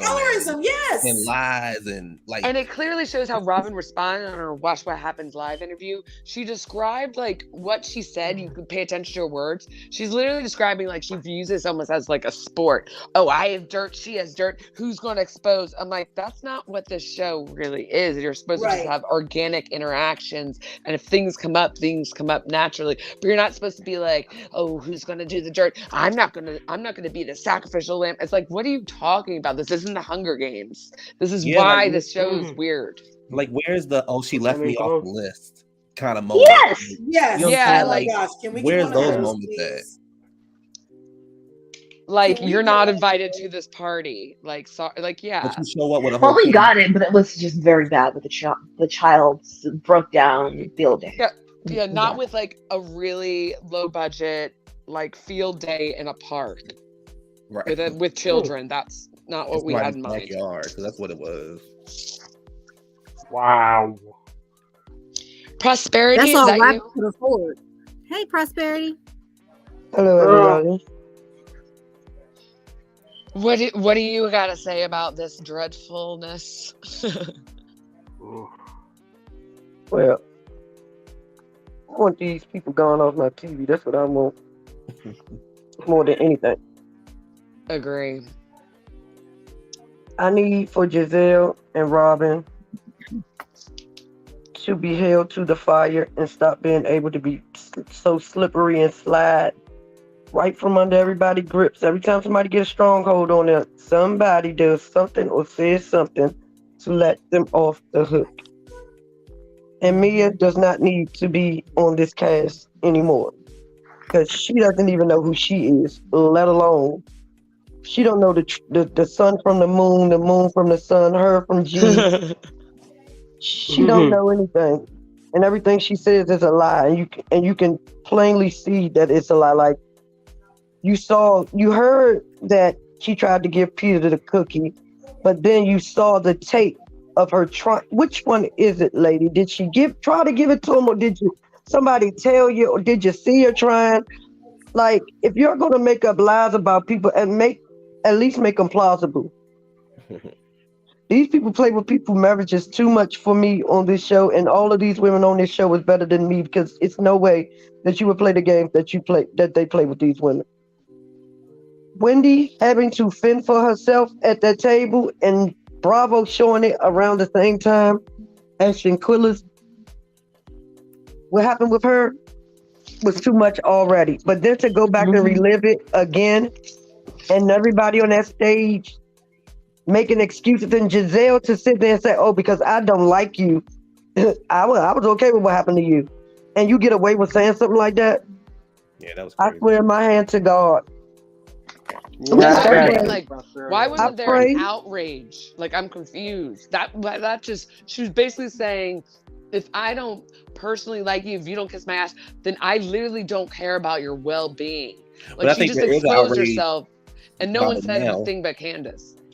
I think there is outrage. If you look at Twitter, Twitter was tearing Giselle's ass up. I mean, they always tear her up, but they was really tearing her up for that comment, because it's like, I don't have to like you to know what's right and what's wrong. But right. Also, but nothing that big happened why not the between women them? that's on the stage? Why not the women that's a part of the cast? I don't care if you don't have, this girl ain't part of your clique or whatever, but she's a human being at the end of the day. And the care that and the no care that they had for that lady sat up there and cried in front of the women and everything. And guess what? Nobody batted an eye. Nobody handed her a tissue. Nobody consoled her. Nobody did anything. That's the problem. They don't see each other as human beings. They see each other as props that they use to get their storylines off of. And it's Yep. ridiculous and it's Or sad and it don't make no sense. And that It doesn't. colorism comment and that colorism conversation should have been mediated. Candace should not have been the person leading that conversation. You cannot say you don't see But the colorism victim. on this cast and then say, but let me read the definition of colorism. Right. If colorism needed- isn't what's being shown on this show, what are we talking about it for then? Right. They need to exactly. address what they did to Wendy. Exactly. Like that needed to be a bigger That was And that was colorism, colorism point blank, period. They didn't even make it a Ostracizing big Wendy. deal. They didn't even like Ostracizing Wendy like that was complete colorism. after she was attacked. Like that was crazy, and they skimmed Yeah. over it like it was nothing. Candace was raised with with Caucasians.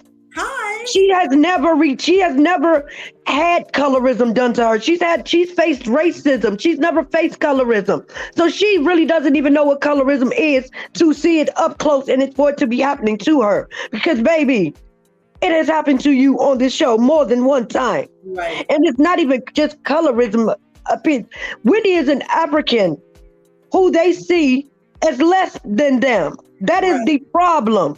It's not just colorism on this show. It's a lot of isms, and it's too much. Can't none of these women be elite.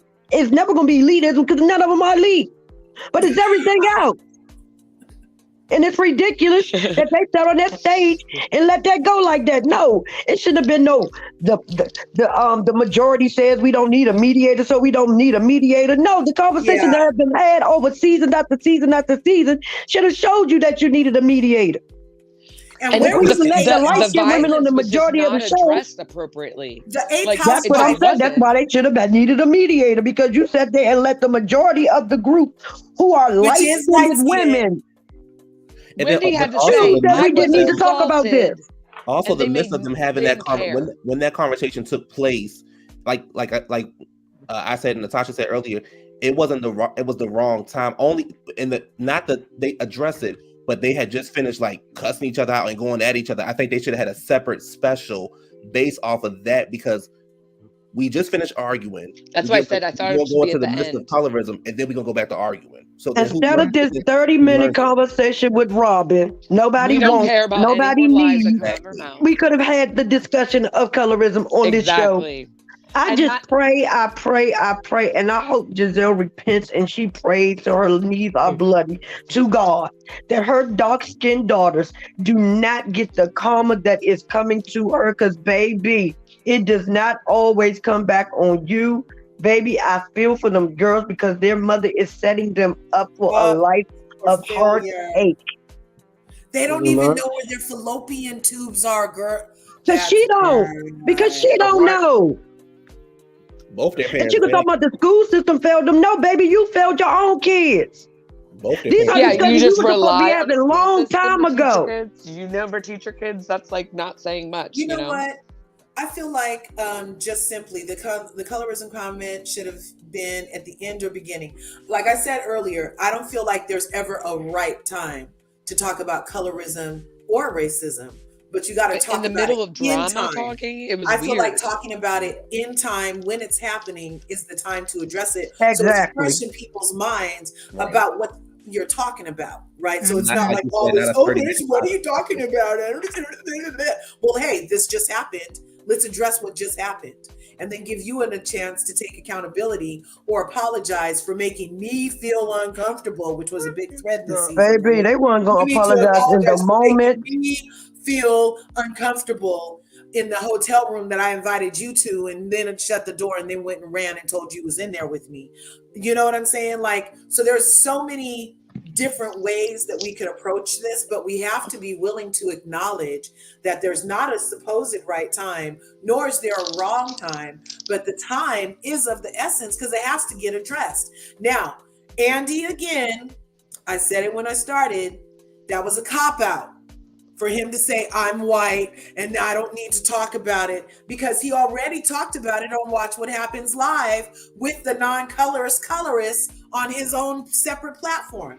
So But you know what, that was an Curve? additional cop-out for him to have talked about it, but now that I'm around all of y'all, I don't need to talk about it. Because when Candace was on his Watch What Happens Live, he did not ask Candace about colorism. Well, Candace don't see it, so it really wouldn't have made a difference. And he asked Giselle and Robin about it on Watch What Happens And I'm Live. kind of offended that ask him about it, and that's just more of it. It's more of it. But to not ask the I'm person that offended. experienced it. You know what else though? They're not going to have a separate conversation about colorism because it's not going to bring in any ratings. He'd rather have a boring ass conversation with Robin about something we already know. Juan is a liar. It's another picture of Juan out there with some girl in the laundromat. So it's nothing that we already Robin is not a laundromat. It's one of his athletic people that work at the school. About her. It should be an hour or 30-minute conversation about colorism, not about Juan cheating on Robin. They're not together, so why do we care? Why do we care? I'm just offended that they did not address what happened to Wendy at all. And they skimmed over it.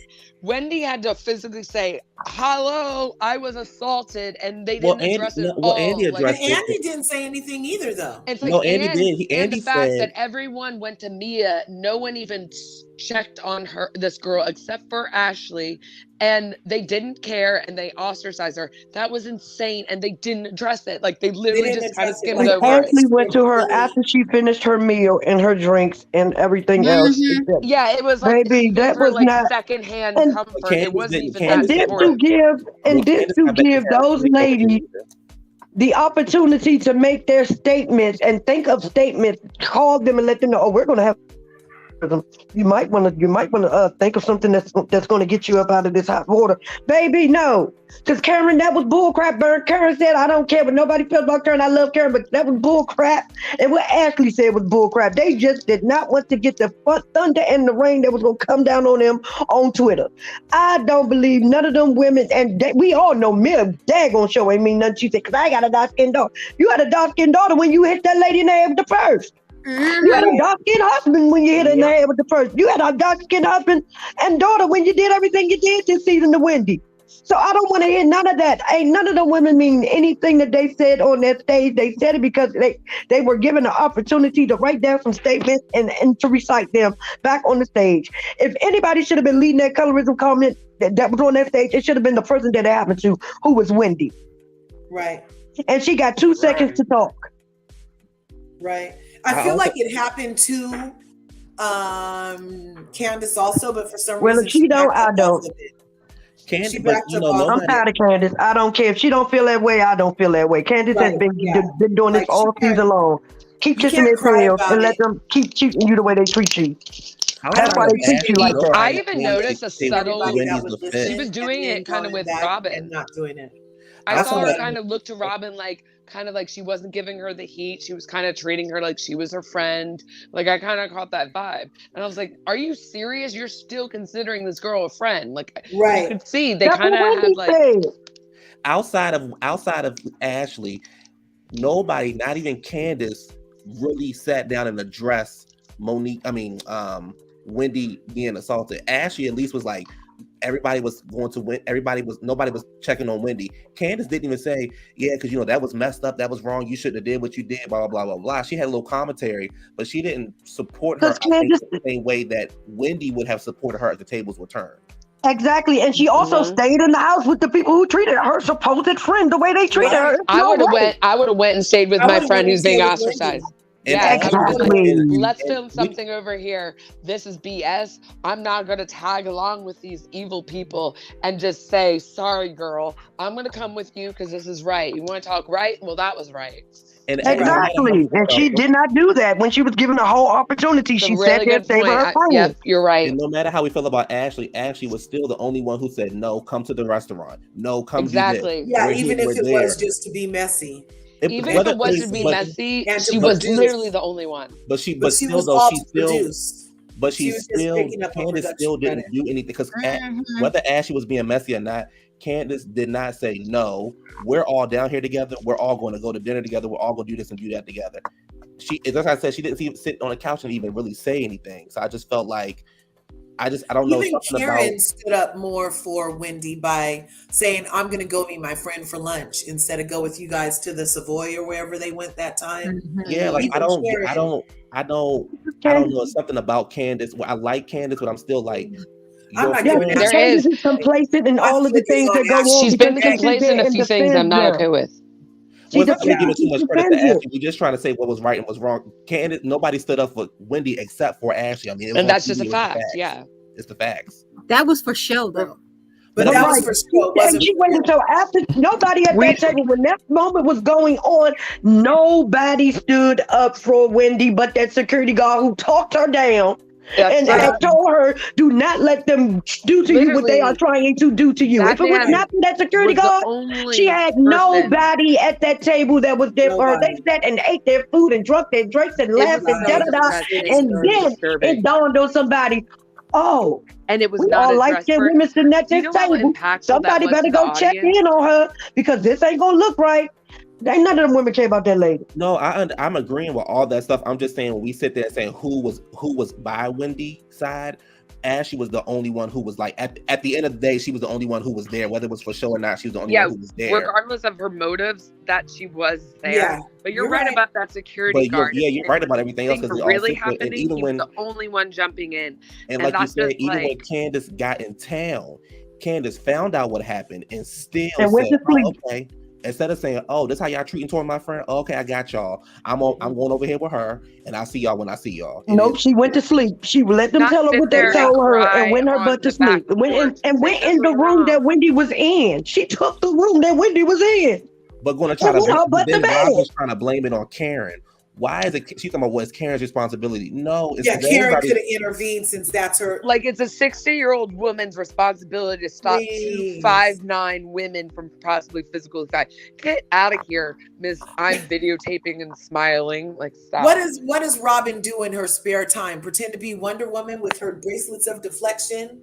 Like, what is she doing? Yeah, like everybody was Can we not responsible for bring getting Wonder up from Woman that table into and this? stopping the I fight. know, I But love the Wonder fact Woman. that the fact that this event happened and it impacted so many people because it was so insane how wrong it was. Like, we were all really impacted by that Miami situation. Like, all of us. Because There wasn't Wendy didn't do anyone that I anything. really heard that like really was like, wow, that was so evil what happened, regardless how you feel about Wendy. Like, you couldn't deny it. And the fact that that was just skimmed over is Yeah. making me feel weird, like I'm being deceived or something. Right. And And the I don't fact- like it. It's further, And the fact you know that what, you guys? and the fact that Giselle sat there and tried to change the subject. Well, didn't you guys kiss? And like Wendy said, girl, that was tequila. That was nothing more, nothing less. Stop it. That was dumb drunk Yes. stuff. We're talking about a huge event that you were very much involved in. Okay, so I you don't guys, know, I'm tequila gonna don't get make deep me with do you. I'm that. gonna get deep with you for a minute, you guys. You know I go there, and I've done whole videos with the word of the day and everything. So when the word of the day was colorism, you know what else had to be the word of the day? Dehumanization, because the only way you can treat a person less than human is if you dehumanize them, and that makes the gateway to treating them less than in every capacity easier to go through for yourself. The dehumanization of watching Wendy be attacked twice and nobody really be there for her. And Right. now for us to follow it up with 22 weeks later, it being glazed over at the reunion and the assaulter, the freaking aggressor, be able to sit on her yellow ass across from the person she assaulted and still have zero remorse Yep. for a human that she did that to. Yep. Zero. It's disgusting. It's disgusting and it's troubling. That's why Wendy actually. broke. That's why Wendy doesn't really cry, and that's why. Because kinda broke she her. knows her tears are wasted in that space. Well, on top know, of that, but but on you top could of that, tell that and then try it to eventually slut impacted shame her. her by saying, "Oh, you slept with somebody for a restaurant." Yeah. It's called being a disgusting. state. A It's social, the dehumanization. Dehumanization is a gateway drug, you guys. It's a gateway drug to Not caring racism for the and well-being of colorism. someone Dehumanization is okay? dehumanization to me. Like, what they did to Wendy was dehumanization. I don't like you, so I Definitely. don't look at you as a human or care about your well-being. Right. Yeah, because I don't have to like you to say, "Oh, that." I can be like, "Oh no, That I was don't like wrong, Wendy. right. That was wrong for you to throw the drink on her."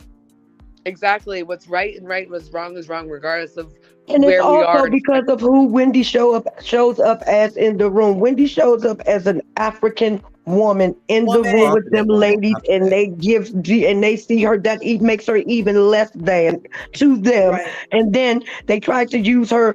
Oh, she talked about her 4 degrees. She got 4 degrees. It's her debt. It's hers. Yeah, Why she can't talk about it? That's She hers. is She Yeah, made but here's that. the thing though. Because you If got Wendy one would have and you reacted, barely got that one. That negates what she is talking about. if And Wendy so would have for her to be reacted, that African woman, they looked at her and said, "Oh, we really? Not only are you a dark-skinned black woman, you're African." if We Wendy don't had care. if Wendy would have reacted, it would have been so much. Oh, we can't film with her. We feel threatened. We feel this. Oh We my feel that. They were gosh. All trying this to kind of set her stuff. up. And that They were was That's what trying very they to were set evident. her trying up. to do. And if They that were trying security to pull guard an wasn't OG. there, That's what they if Did you did to that guys ever Monique. watch That's what Basketball Wives? that's Do what you they did guys to I remember Monique. feel what if that happened to I security OG? feel guard like was in not that there, they would moment, have done it. when Wendy If that saw security no guard one was even not there, trying they to would have address done what it happened because he to wouldn't her. have been able to talk her down. And if he And wouldn't have Curves, been like able to you talk her said, they would have down, been she would they have would gave pull them the everything they OG. were asking for, because you could tell. She was like, "Look, you got one more time. And One they I more would pull feel the like time." OG like I Curves feel like said. when Wendy at the When reunion was realizing that they literally were almost staying like 10 toes down, like on the stand, and not even making a big deal and addressing the impact of what they did to her, I feel like it kind of rushed into her, and that's why we saw a little motion from her, because she was like, "This was so messed up, and y'all aren't And even like, nobody. and She you are realized so that nobody on that stage gave a care about her in real life. Like, no, not just before this Yeah. show. They actually But for them don't all give to, a hoot about you. right, like, and how they all said, "Oh, I don't like her." They just took turns saying, "I don't like her." Oh, they don't like her. They don't like Wendy. They don't like Candace. Ashley said they don't like her. Giselle said she doesn't like her. they're bad humans. Get them off Robin the said she show. doesn't like her. But the reason you don't like her is the reason all of you guys are on the show and That's do what I was everything to about to say. everybody. And that's the colorism right there, because you all do it, but she's in trouble because she does it. No, but the just like also reason like they you just don't said, like Wendy, the reason they do not like Wendy is because they tried to play with her husband, and she stood up and drugged them and let them know this is not what we're going to do. If she would have bowed down and not gave Giselle her life and basically gave her ass, she would but not you know have a what? problem with Wendy. She does not like Wendy because Wendy stood up for herself, and she's not doing like everybody else does. And That it's last season when Wendy told that lady how she really felt, Ooh, that it's also Giselle like has not what liked that lady since you then. for everything everybody ever said about you. That's what Literally, you told her. it's just also like repeating Curves what just we said all about have in our Basketball head. Wives. With Basketball Wives, they said, "Oh, OG, you're threatening. OG, you're this. OG is this and this and that." And everybody's like, "But Evelyn threw a bottle at somebody. Evelyn jumped across the table. All OG And what did said was LG show And up as in the Evelyn room? chased Cece down the thing down the and was hill. trying to bum rush Cece, but they labeled OG OG aggressive aggressive." and made her sit on a different stage, y'all. And So what it's did just and people what and going who through did She was OG show allowed up to as do in the all room? this, An and she is African woman, not right? being African princess, apprehended. a literal African princess. Exactly. Where is Mia's apprehension, like, for what she did? Where is it? She doesn't have What, any Not violence. why would you feel that when you have a stage of people telling you that you were right in doing what you did? It's like we can Yeah. say, "Oh, there's not colorism," but like, if the facts are the facts, we have these lighter skinned women are doing things and no consequences are happening. Zero. None. When the What are we majority supposed to is the say? light skinned women that are Like, committing you're this, not that, making that the are committing the argument any colorism, better. but when Yes. the majority of everyone are the light skinned women that are committing these crimes against Yes. the darker skinned women, do we really think there's going to be a real There's big conversation about this?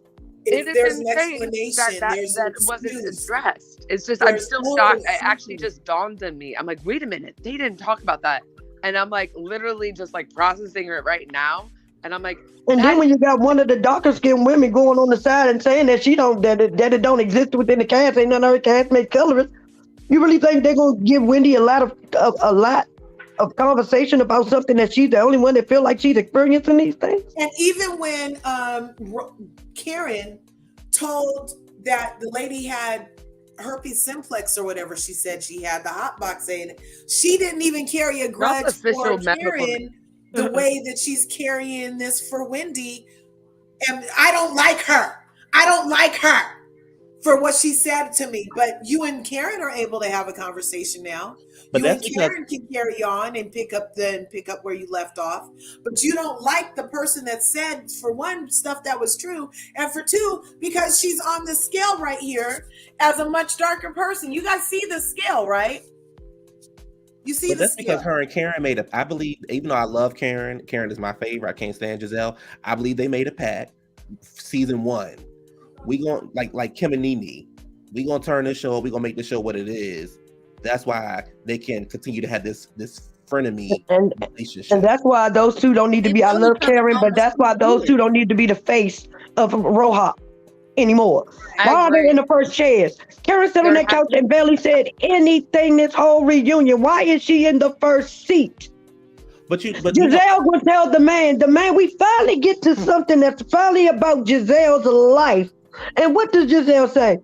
Oh, we can talk about this later. No, what do you mean we can talk about this later? Baby, you have said something about everybody package that has showed up on this thing tonight. And when we actually get to something that you should be able to talk about and tell us, you want to tell a man that we can talk about this later? Why are you in the first chair? Why are you always in the first chair? She doesn't want to tell you anything about her life, literally, and she doesn't care that that's bad, and she doesn't care about you. And she only wants to hurt people. She is literally not willing to show anything about her life. And that's literally why her and Karen don't need to be the face of RHOP anymore. If this was a fun show, just a fun, lighthearted show, we wouldn't care Giselle wasn't sharing anything. But the fact that Giselle keeps coming after people's marriages and things like that, she's that's doing why really nefarious, too far stuff. And think that somebody gonna be like, oh yeah, Giselle, Giselle, I love you. No, that's... If you love Giselle, I'm questioning your morals. I'm going, what are you doing in your real life? Because you think this behavior is acceptable. And I'm surprised Giselle ain't got a drink thrown in her damn face yet. People should be ostracized. People should do this. Like that. Maybe are you doing that in your life? That's what I'm saying. These women, because production and Andy and Bravo has let these women think that Giselle is untouchable, and if you do anything or say anything that is very dramatic or detrimental to Giselle, you might not get a check next season. That is the reason why production, Bravo, and Andy are the reason that Giselle sits on the high horse that she sits on and act like she's the queen of goddamn RHOP, because they allow them to. And if when somebody ever comes up and tries to try her, what does she think you're supposed to do? This is the reason that she does not like Wendy, because Wendy did not back down from her last season. Wendy, to this day, will still tell Giselle, baby, you ain't who you say who you pretend to be, and I know it, and I'm not about to sit here and play these games with you. No, you know what a racist hates, real quick? You know what a racist hates? Is a black person that doesn't know their place. And a colorist doesn't much like one either. You know who Giselle reminds me of? Giselle reminds me of... That's what it gives me, that energy. Outside you don't know your place, so I don't like you. Outside of Giselle being messy, Giselle reminds me of Jackie from Married to Medicine. I'm not going to show you nothing. I'm going to give you the bare minimum, but I'm always going to be in the first seat. I can't stand it. Exactly. And they both got rolls in their necks. Right. And Jackie barely got a neck. That's the sad part. Outside of the mess, they're the same person. You can't say nothing to Jackie because you might feel like you might get in trouble. You can't say nothing. Jackie can sit up there and not have degrade you and talk about your uterus and how you can have babies on TV in front of every people you ain't never seen in your life. And then how did she get so much support for a 20-second statement? We heard about the freaking uterus thing the last episode for the last 2 minutes of the last thing. Thank you. Like, oh, I got so much support for finally telling something. I love Candace's underhanded comment. She's like, because you finally shared something real. She didn't get no support. Everybody was shocked. Well, what's funny is Jackie it wasn't real because y'all believe that lady was in surgery for 8.5 hours, baby. That girl, she probably was in there 30 minutes longer than she was supposed to be. I don't believe anything Giselle says out of her mouth. If she say she was in there for, and it took longer than it had to, baby, I give her 30 minutes to 15 minutes. It just took longer to stitch her back up. I don't believe anything she says. If she says she stayed overnight, baby, she stayed a couple of hours extra. And who is this sister? Where did this sister come Oh from my all of a God, why sudden? have we How not do said we that? spend 7 seasons with this lady and we don't even know that she got a daggone sister? Well, I knew she had a sister because I have a friend who does her makeup, so I knew she had a sister. But why doesn't the cast or the people who watch her for 7 seasons know that she got a sister? All of a sudden, you just threw the sister out there, and that was like, hold up, a sister. We literally know nothing about her life. Nothing. And that goes to show you why she shouldn't be in the damn first chair every daggone season, and she shouldn't be the unknown VP of anything. I think support and shock is 2 different things. I think we were shocked that she said something about her life. Not so. I think she got her words mixed up when she said support. I think she should have said exactly that I said something about my life. And like I said earlier, I'm a violent person. I'm sorry. It is what it is. I wouldn't handle the situation Wendy would have. I would have shut bar 1 down. I'm surprised somebody has thrown a drink in Giselle's face. Baby, Wendy could have came and got me. I'm in DC, baby. She could have came and got me, and she wouldn't have lost nothing. I'd act like I was sitting at the table in the restaurant and I just couldn't take it no more. Because that was ridiculous. That woman sat at that table all by herself. You had no and nobody felt like she deserved better than that. It's crazy. And I'm looking at Jacqueline side-eye too because she sat there and I'm looking at Jacqueline just as side-eye as Mia because she sat up there and took up for Mia in the moment, after the moment. She sat there and called G something. Yes, and she sat there. This lady threw a drink in her face and you want to be mad because this lady said some words? And the word that she said before she got the drink thrown in her face was nothing. She said nothing about this lady's husband. No, we're talking about when it first started. I'm talking about when it first started. This lady said nothing to have a drink thrown on her in the first place. And even after she got the drink thrown in her face, she said nothing to get hit in the head with a pocketbook. You got up and inserted yourself in a conversation that had nothing to do with about exactly. And then you want to act like you're going to go along like Mia was the victim. Girl, if you don't go somewhere, I don't care how Mia treat you. You didn't care how she treated you. Out of her way to create a situation and literally challenge Wendy on this hypothetical business arrangement that she had. And she was trying to make it and going so far, getting up twice, doing this, calling, doing everything. Yeah, like she got up and said, oh, something, I don't have to answer to Peter or whatever. He's not my husband. Well, Wendy, don't go there, Wendy. Excuse me, what are you talking about? She didn't say anything. And then the argument happened. Little stuff was here, this and there. And you proceeded to throw a martini in her face. Like, as I said before, and I'm going to say it again. I'm going to say it when I do more reviews later on. I would have shut bar 1 down. It's no way. And then Robin filming that would have sent me to the roof. Baby, the way I would have, I'm just going to tell y'all the way that I would have nicely got up out my chair and slammed me a head into that table when she threw that drink on me. Baby, that she would have needed another face. And the way Robin stood up there looking like Shirley Temple. Here we go. And the way Robin stood up there looking like Shirley Temple in somebody's daughter dress. I don't know who daughter dress it was, but it wasn't a grown-up dress. The Little House on the Prairie. And then she put the flash in the lady's face to antagonize her even more.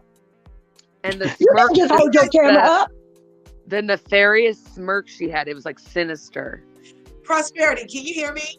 Yes. Okay, good. Because my thing keeps flashing that I'm muted. Yeah, she said the way she had that flash and kept moving that flash in that lady's eyes. She should have smacked that cricket phone out of her hand for you. I would have paused from Mia and snatched that phone and threw it off that balcony in 0.5.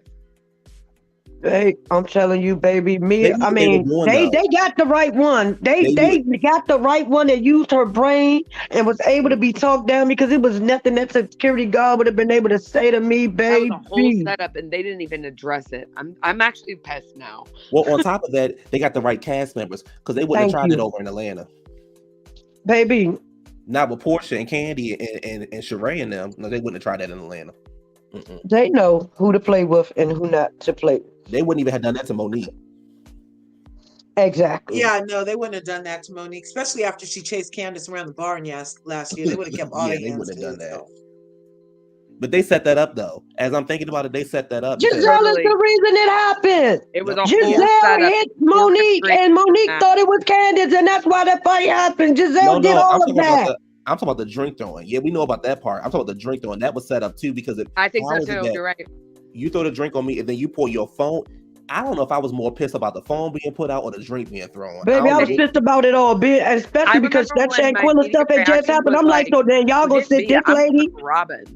Y'all got this black lady sitting on this television screen, fending for herself, as if she's the only person at this table. It was just her and Mia at the table. You would have thought it was just her and Mia at the table, and they got into a fight the way that nobody came. I'm talking about you saw Chad started sliding back from the table. People, really bad people, and it's uncomfortable to watch. People literally slid their chairs back from the table as if to say, "I ain't got nothing to do with this." I didn't like when Lisa threw the drink on Kim on Housewives of Beverly Hills, and I didn't like when Mia threw the drink on Wendy. It's simple as that. It's just the drink that was tossed. Do you know how much liquor burns when it get into your eye? What do you mean it was just a drink tossed in her face? She could have literally lost her vision depending on what was in there. That wasn't water.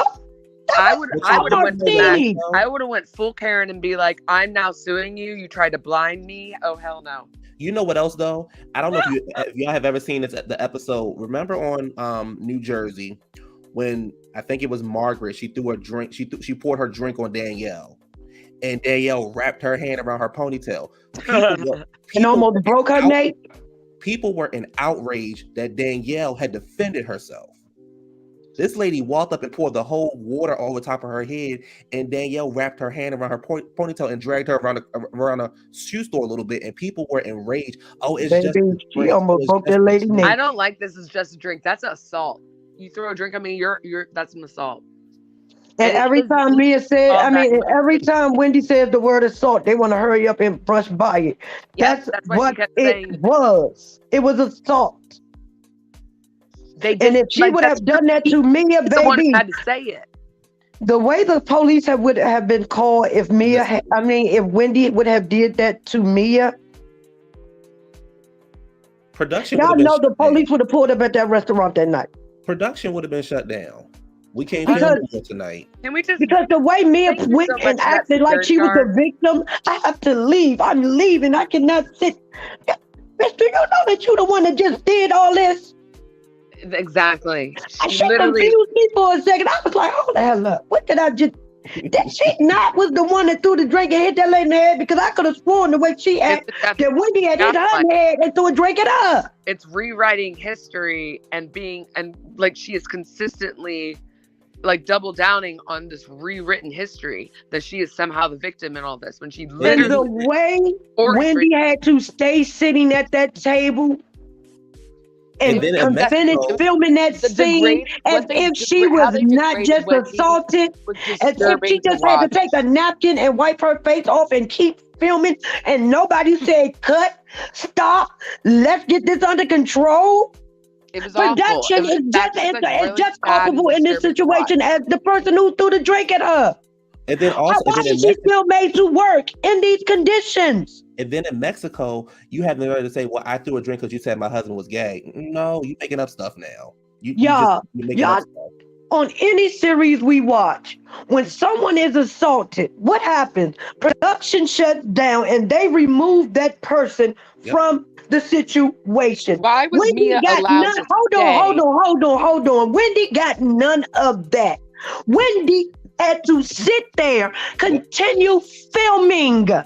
The man had to literally take her essence. Hold on, wait a second. Please give me just a minute. The man had to literally walk her over while they are still filming her. They had to walk her over while they're still filming. Calm her down. She got not 1 second to grab herself, to gather herself, to think or anything, because the cameras were still rolling. Then she got this person on the other side of the damn table filming her, telling her, if you're gonna fight, just fight. Being aggressive, with a flash in her face. Then she got to sit here and let this lady come back to the table. Come on. Get up again. Hit her in the head. And they still made this lady sit at this table, watch them order their drinks and their money, their food, and Giselle even ordered damn dessert. Then they still sitting at the damn table making this be her fault. They are telling this lady, you are antagonizing her. You need to stop. You need to stop talking, because if she punches you in your face, she would not be wrong. Mind you, the cameras never stopped. The cameras never goddamn stopped. Then this lady got up, took herself away from the situation. What did they do? Come behind her, still rolling the damn cameras. Ashley come out there, give her a little 1-2, barely said anything. Then this lady goes, where was the cab? Where was the Uber? Where was the Lyft to get this lady up out of this situation? The lady went outside, then had to go back into the restaurant. With the conversation still going on about her being assaulted, but it's not about her being the victim of the assault. It's her antagonizing and making the woman assault her. How the hell do you do that? Then not only do they still not stop the rolling of the tape, not only are they still not calling her Uber to get her up out of there, they make this sad lady get in the van with these people and ride home with them.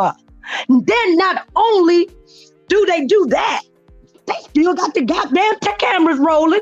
Ashley comes upstairs, and what do they tell this lady? She got to know, not the film production, not Bravo, not Andy. Mia tells her she got to go because she ordered this house. And we all know nobody pays for these vacations.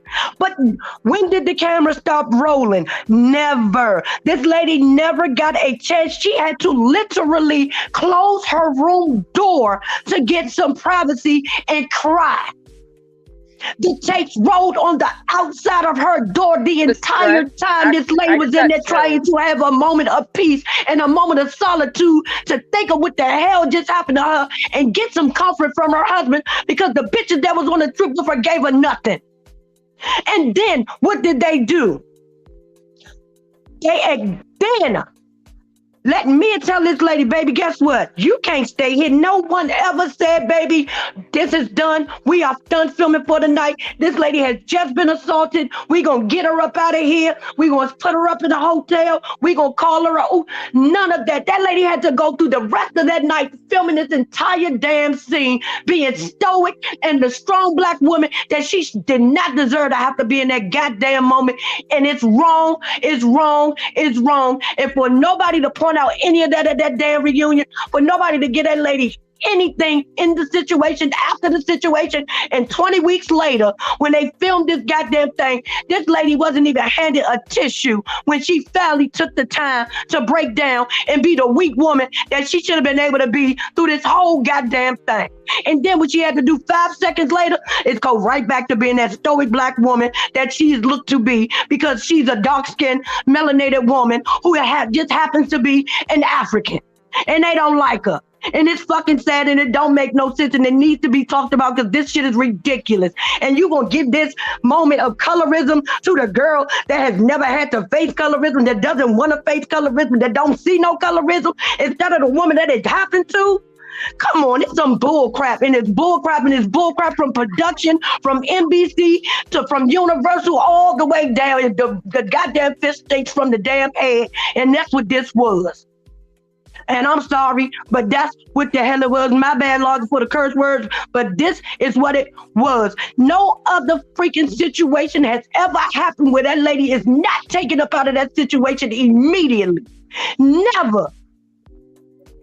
But because it was Wendy, the darkest skinned woman, she's even darker than Candy, the darkest skinned woman on that thing that ain't gonna take no bull from nobody in real life. They sat there and made that lady sit there and go through all of those emotions she felt in that situation, and she had to swallow each and every last one of them because she was not allowed to show them. Round of applause. Give it, the way you just broke down every single aspect of that event, like from the filming to like the closed doors, like prosperity. I forgot about that prosperity. Part. Prosperity. That was nail. I got chills, honestly. Yay. I got chills. Everything prosperity you just took said. us through every detail. Co-sign. I subscribe to every thought and utterance out of Prosperity's mouth. that just happened. Never in Bravo's history have women been expected to remain in hostile, aggressive situations or environments on any other franchise except the melanated ones. Whenever there's a fight any other place, they're scurrying those ladies up out of there. They're absconding with them to safety. But when it's black ladies, not only do they keep filming, but they keep the season rolling too. There's no hiatuses for these black women who face trauma. There's not a hiatus or a respite for the black cast that have been put through this type of stuff. There's no rest for the weariest of the cast members when they are faced with these type of situations. And that lends itself to colorists and racists harboring that Bravo television does. It speaks volumes to the production's valuing and humanization of the cast members across the board, across franchises, and with every situation. Let a white lady on a franchise have a problem. They're going to have a hiatus. They're going to take a break. They're going to give her some time to regroup and reassess and then show up in a way that she feels more comfortable. But when this happens to the melanated ladies, keep the that's cameras not rolling. something that freaking happens. It was Keep the cameras disgusting. rolling. It Keep the was cameras rolling. absolutely Don't you miss not disgrace. one bit of this. That's what they It said. was dehumanizing her completely. To force her to go through that, regardless of what you think of Wendy's personality, what that woman had to endure, and the fact that she kept a straight face and never broke down in front of those women, like, you have to give it to her. That is insane what they made her go through, and how you broke that down so eloquently, like every detail of what she actually went through, because you could watch it and you kind of get like caught on like the main events, but every single detailed sequence of what actually happened, how you broke that down, it shows what she actually went through and how much of a disgrace that was. And to have them not speak about it it's disgusting and it's unacceptable. And then how Mia gets to sit up and Andy doesn't even demand that. He doesn't even say, "So you're not sorry." He doesn't have anything. He never to even add. really brings up. Yeah, he doesn't have anything to add to that. But he wanted to talk to Candace about her responses on Twitter. Exactly. And she almost lost her job. And the reason that Candace acted the way she acted this season is because of that shit, that stuff last reunion.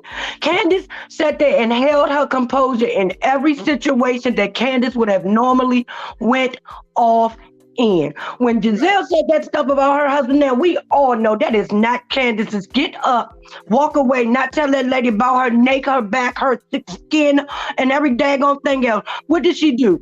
She thought about it. She got up. She went and said, "Let me get my producer." And then she told him what she was not going to do. But in any other past season, Candace would have told Giselle where to go, how to get there, and where to get off at. But because all season long she had in her head Andy telling her, "You are the disgrace on Twitter." Yes. People are talking about how you just go so low. And so Candace had to rethink everything, every move she made this season. And this is why I cannot do Candace, because, baby, they don't like you. They look at you as a little child who they can punk and say these things to, and they know that because you want to be accepted by this group so bad that you are willing to do whatever it is that you got to do. So you're going to sit there and eat your words to pacify Andy, and then to not get too far up under their bad side. Like, baby, they don't like you. They don't see it for you. No matter what you do, you're still going to be that little girl that they feel like they can play with. And also, to Sebastian's point, what happened with Monique and Candace? No way. He held PT, thank Monique, you so much for the super chat. He held Monique's. I mean, you would have thought Monique had pulled a knife out on Candace the way that Andy was grilling Monique. He Yes. grilled Monique so bad that it started to get it on our nerves. Like, okay, Our damn, sir, nerves. move Yeah, we were like, on. can you calm down? Baby, Like all she did was bop her upside the head. Like, sir, He didn't move say on to nothing to something Mia. else. He Nothing. didn't do half of that to Mia. The way that he held Monique, that's probably another reason why she said I'm not coming back. Because you're not gonna sit up here and hold me accountable and act like I was the only one who had something to do with this fight. Whether I hit her or not, two played a role and you're gonna do just this to me. But the only thing you can say to Mia was, well, Mia, I don't really recall her saying anything that required a drink. Okay, well, what else you gonna say to her?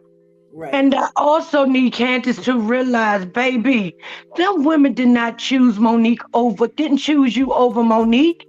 Did They you just- remember the beginning of the season, sweetie? They were trying to get you They were off trying to- the exactly. show. But Monique presented herself, and it was easier to get Monique off the show. The next season, they were coming after you. But guess what? Wendy presented herself when she cut Giselle out. Right. Now, this season, they have reverted back to you and your husband Right. again. They don't like her. you. You are not the one that they're picking. The reason that Giselle says on this Ultimate Girls Trip, I was on your side, and you start crying, she was not on your side. She did not give care about you. She saw the chance to get Monique off the show before you, and that just you were the victim. You just happened to be the victim that was used to get Monique off. It wasn't because they really cared about you, Right. because they just showed us that she needed a bodyguard to come back in the room with Monique. But then she sat right there beside Wendy across the table from goddamn Mia and didn't feel no type of way about what she did to Wendy. Right. Let's get this super chat. Thank you, DT, for the super chat. My son has my soundboard phone. Thank you, DT, for the super chat. That is why Andy Koken hates talking about colorism, because it means that he would be held accountable for all the actions, inactions, and blatant disrespect he has instigated and supported against the dark-skinned women. That is a very true statement. You didn't need to pay me to say it. I would have said it already, DT, but thank you for your support. I love it. I love this being monetized thing. Oh my God, we're going to keep the lights on, y'all. We're going to keep the lights on. Yeah. Thank you But, so much. but Potomac is just Comment. And Sebastian saying, Sebastian, you can come back up if you can. That's why I can't fully like Candace, because she needs to get rid of this pick-me vibes. That with these pick-me women. spirit. yeah, that pick me. Yeah. That Now, pick I me would spirit say- got a hold on her. Still lingering Okay. and we see it. So you know how, like, sometimes you have to go to work with somebody and you don't like that bitch. But if you always argue in front of your manager, it's going to look bad on you. So you just tolerate them and act amicable while you're in their presence. No, I no. kind of her. like that. It's more than that, baby. Nope, it's more than that. Now I'm getting there. I told Sebastian came back right on. And I'm getting back there because it extends beyond that.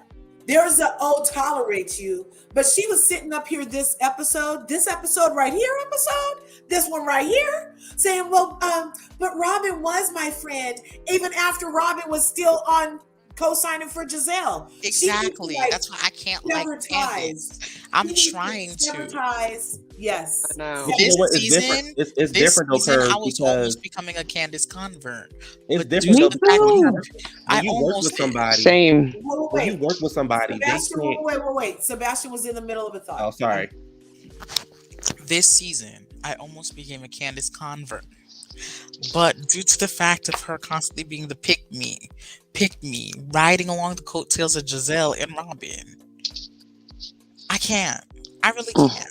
Sebastian, I am with you. Lager knows for one. I said I was gonna give Candace a clean slate this season. I tried, and y'all see, I still say good things about her. But this pick me spirit that got a hold of her, It's the pageant in her. cannot It's the pageant. do it. It's because it's not. If you realize, her and Ashley, both of them have it. It's the pageant thing. Pageantry will really crush your soul. And back to the whole, what Because coworkers. you have the I mentality. understand I that can they're see that. coworkers, but the thing about it was, you have, like, I got coworkers I can't stand, right?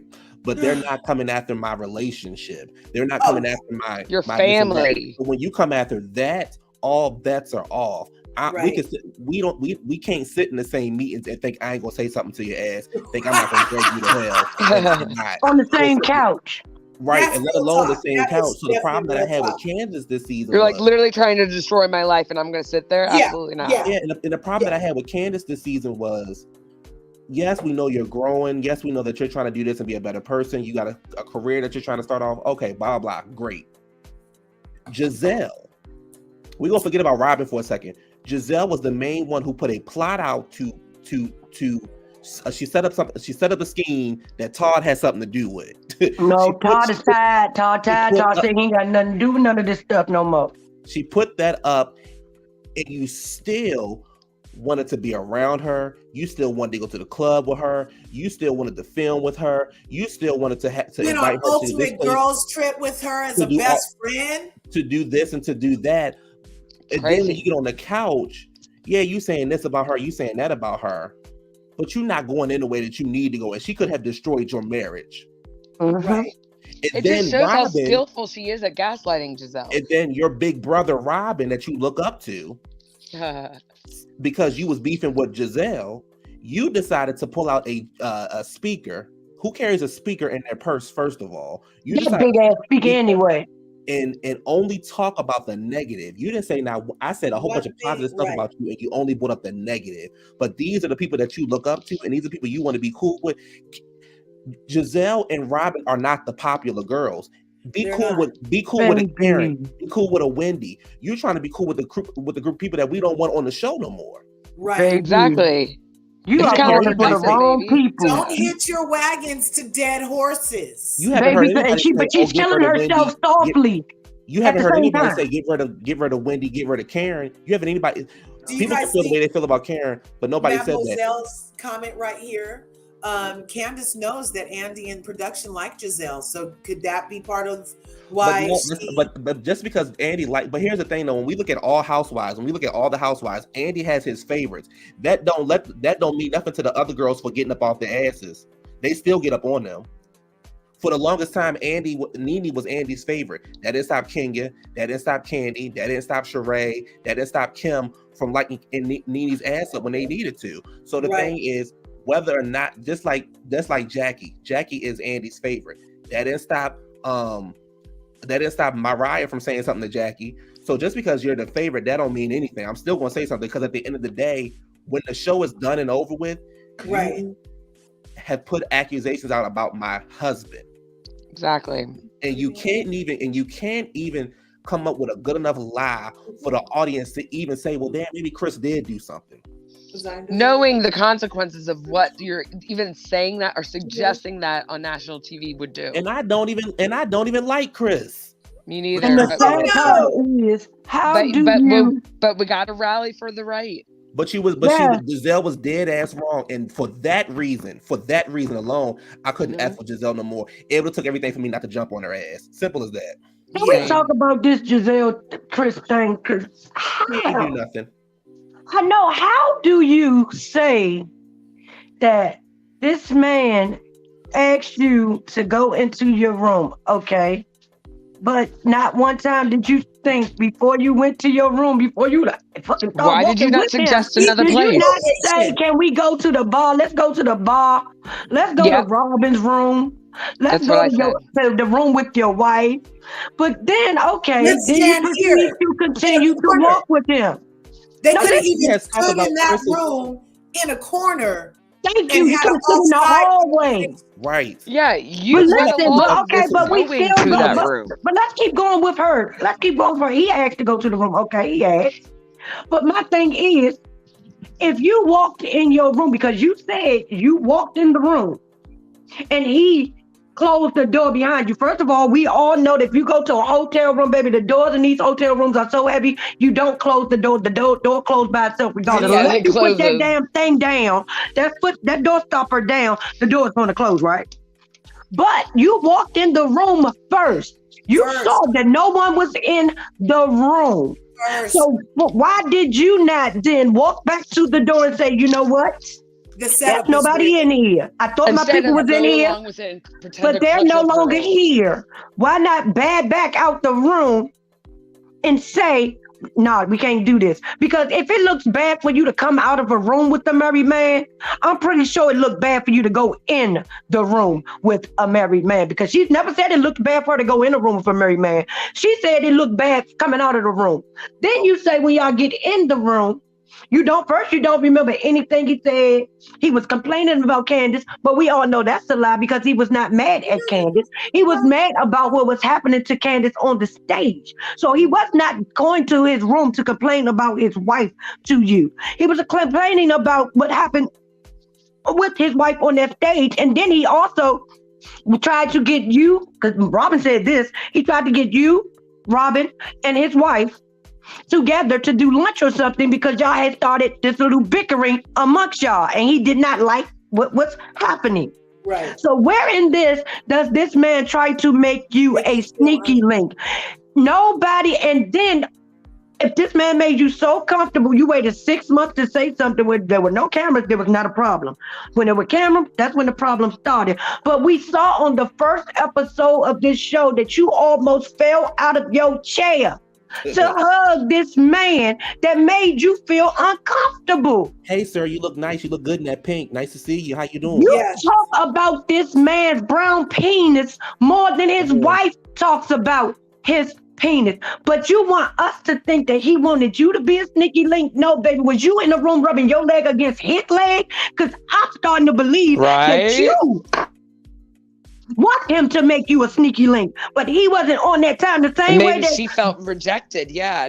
Thank you. That's what I'm getting to, because baby, even at the end of the season when they were at this video premiere party, did we not see her? She talked all season about this man making her feel uncomfortable, but when she walked past that man, she just had to touch him, even though it was just his elbow.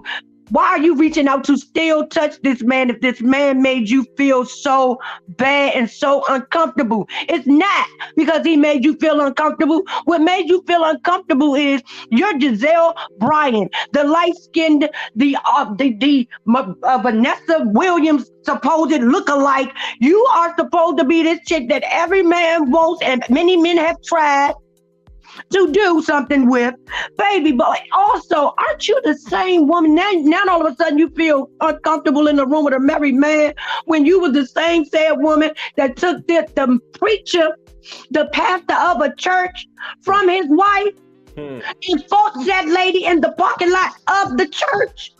Speak on it. And became the first lady that everybody hated and nobody wanted to be around, and the members started leaving the church because you wouldn't even come to a prayer meeting. The people couldn't even come and you couldn't even be a confidant for nobody. You didn't want to lay a hand, put no oil. She was the first lady of coleslaw. You will only know what she's telling you about. You will only know if you lived out here in this, because that's all. And thank you, baby. Jamal Bryant has been to my church many times, but guess who has never been accompanied with him? Giselle. His first lady. Giselle. Because she's too busy thinking that being a first lady of the church was a look and not an actual job, not an actual position in the church to help uphold everybody else. So she still thinks that she is this woman that everybody wants to be with. Giselle, your neck ain't looked wrinkle-free since you started on this damn cast, season 2? You're the cheater, pumpkin eater that you were talking about. This man don't want you. This man don't even look at you like that. Look at you and look at Candace, baby. There is nothing about you that he's desiring, that he's wanting. He don't want to make you anything but what he was trying to make you, a friend. But you can't see a man that's wanting you to be their friend because you are Giselle Bryant. No, you're Giselle Bryant of 2023, baby, not Giselle Bryant of 2009 or 2008. Okay? And to add to that, you was heartbroken and you couldn't fix your life when Jamal left you for another woman and he ended up getting pregnant inside the church. You didn't know what you was going to do with yourself, but you so bad. I heard she shut down. But you were the same cheater, pumpkin eater that took this man away from his first family. But you so bad though. If you bad, why you got to pull a married man? Go out there and pull somebody who pull a single man. You bad. You couldn't keep Sherman. Come on. You couldn't even keep that man that you put on that daggone package at the end of this daggone season. Where he at? That's And what you really somebody want us to believe that you and this young thing, girl, if you don't get on my face, that picture y'all took Jason together look Cameron like is you not his auntie and not his Jason girlfriend. is just doing photo ops. Jason Cameron, I believe, allegedly is making photo ops. I believe it too. A Agree. couple months ago, it was Caroline Brooks. Now Yep. it's Giselle. The other day, it was the lady from Summer House. Whatever. And he only sleeping with Giselle He's because it's just a easy nice-looking access. guy making rounds. And he only sleeping with But you Giselle know because what, it's you easy guys? access. You guys, this has been an intense, awesome conversation. 2 hours and 48 minutes into it here on LRGA Curves. You guys, smash Prosperity Thick Girl 40's button. She has a channel in these YouTube streets. I'm It's about her to go over there birthday right now. tomorrow. We need to go support her. She's on her way to 1,000. 1K! I know. I feel She's like on you her just way to said that she 1K! All right. Thank so you, we gotta go Natasha, for support coming over. I'm coming over there right now. Sebastian, was there a wrench next to your name today? I tried to make you a mod. Or Yeah, Sebastian was I the am a only mod. mod. He was modding up a storm. Okay, then I have to check it and see what's wrong with yours because I swear your name came up in the list. Prosperity, you're a mod, right? Mm-hmm. Okay, great. And Q, the content guy, has content in these YouTube streets. Y'all need to go smash his buttons and ring his bells. Okay, Sebastian Shea, thanks for coming through. Natasha, my sister from my level 8 mister. I appreciate you as ever coming through, making our life a better day with your POV. Okay, I hope you guys really enjoyed this. I love it when you're here. Smash my buttons. Leave a comment down below. When you catch this in the replay, crew, do you guys think that there's colorism or anything happening, or is there nothing to see here? Nothing to see here, folks. No storyline, no colorism, and no accountability in these streets of Potomac. So leave a comment. We'll see you guys in the next video. I have to get to work, y'all. I have to get to the job that pays me real money. So I'll see you in the next video. Thanks for being here. Don't forget the BSTV 2K23 Awards is coming on at 7:30 Eastern Standard Time, 6:30 Central Standard Time, and 3 hours before that in the Pacific. Yes, tonight. Don Don's channel? Yes. Chef Don Don is a friend over here, so be sure and the after party is at my house. The after party is my house. Can you put the link in the thingamajig? Okay. Before I get off here altogether. Have a good night, everybody. Bye. I'm coming to sign up to YouTube content. Okay, you guys. Thanks a lot. See you later. Bye. Peace out. Love you, Curvies.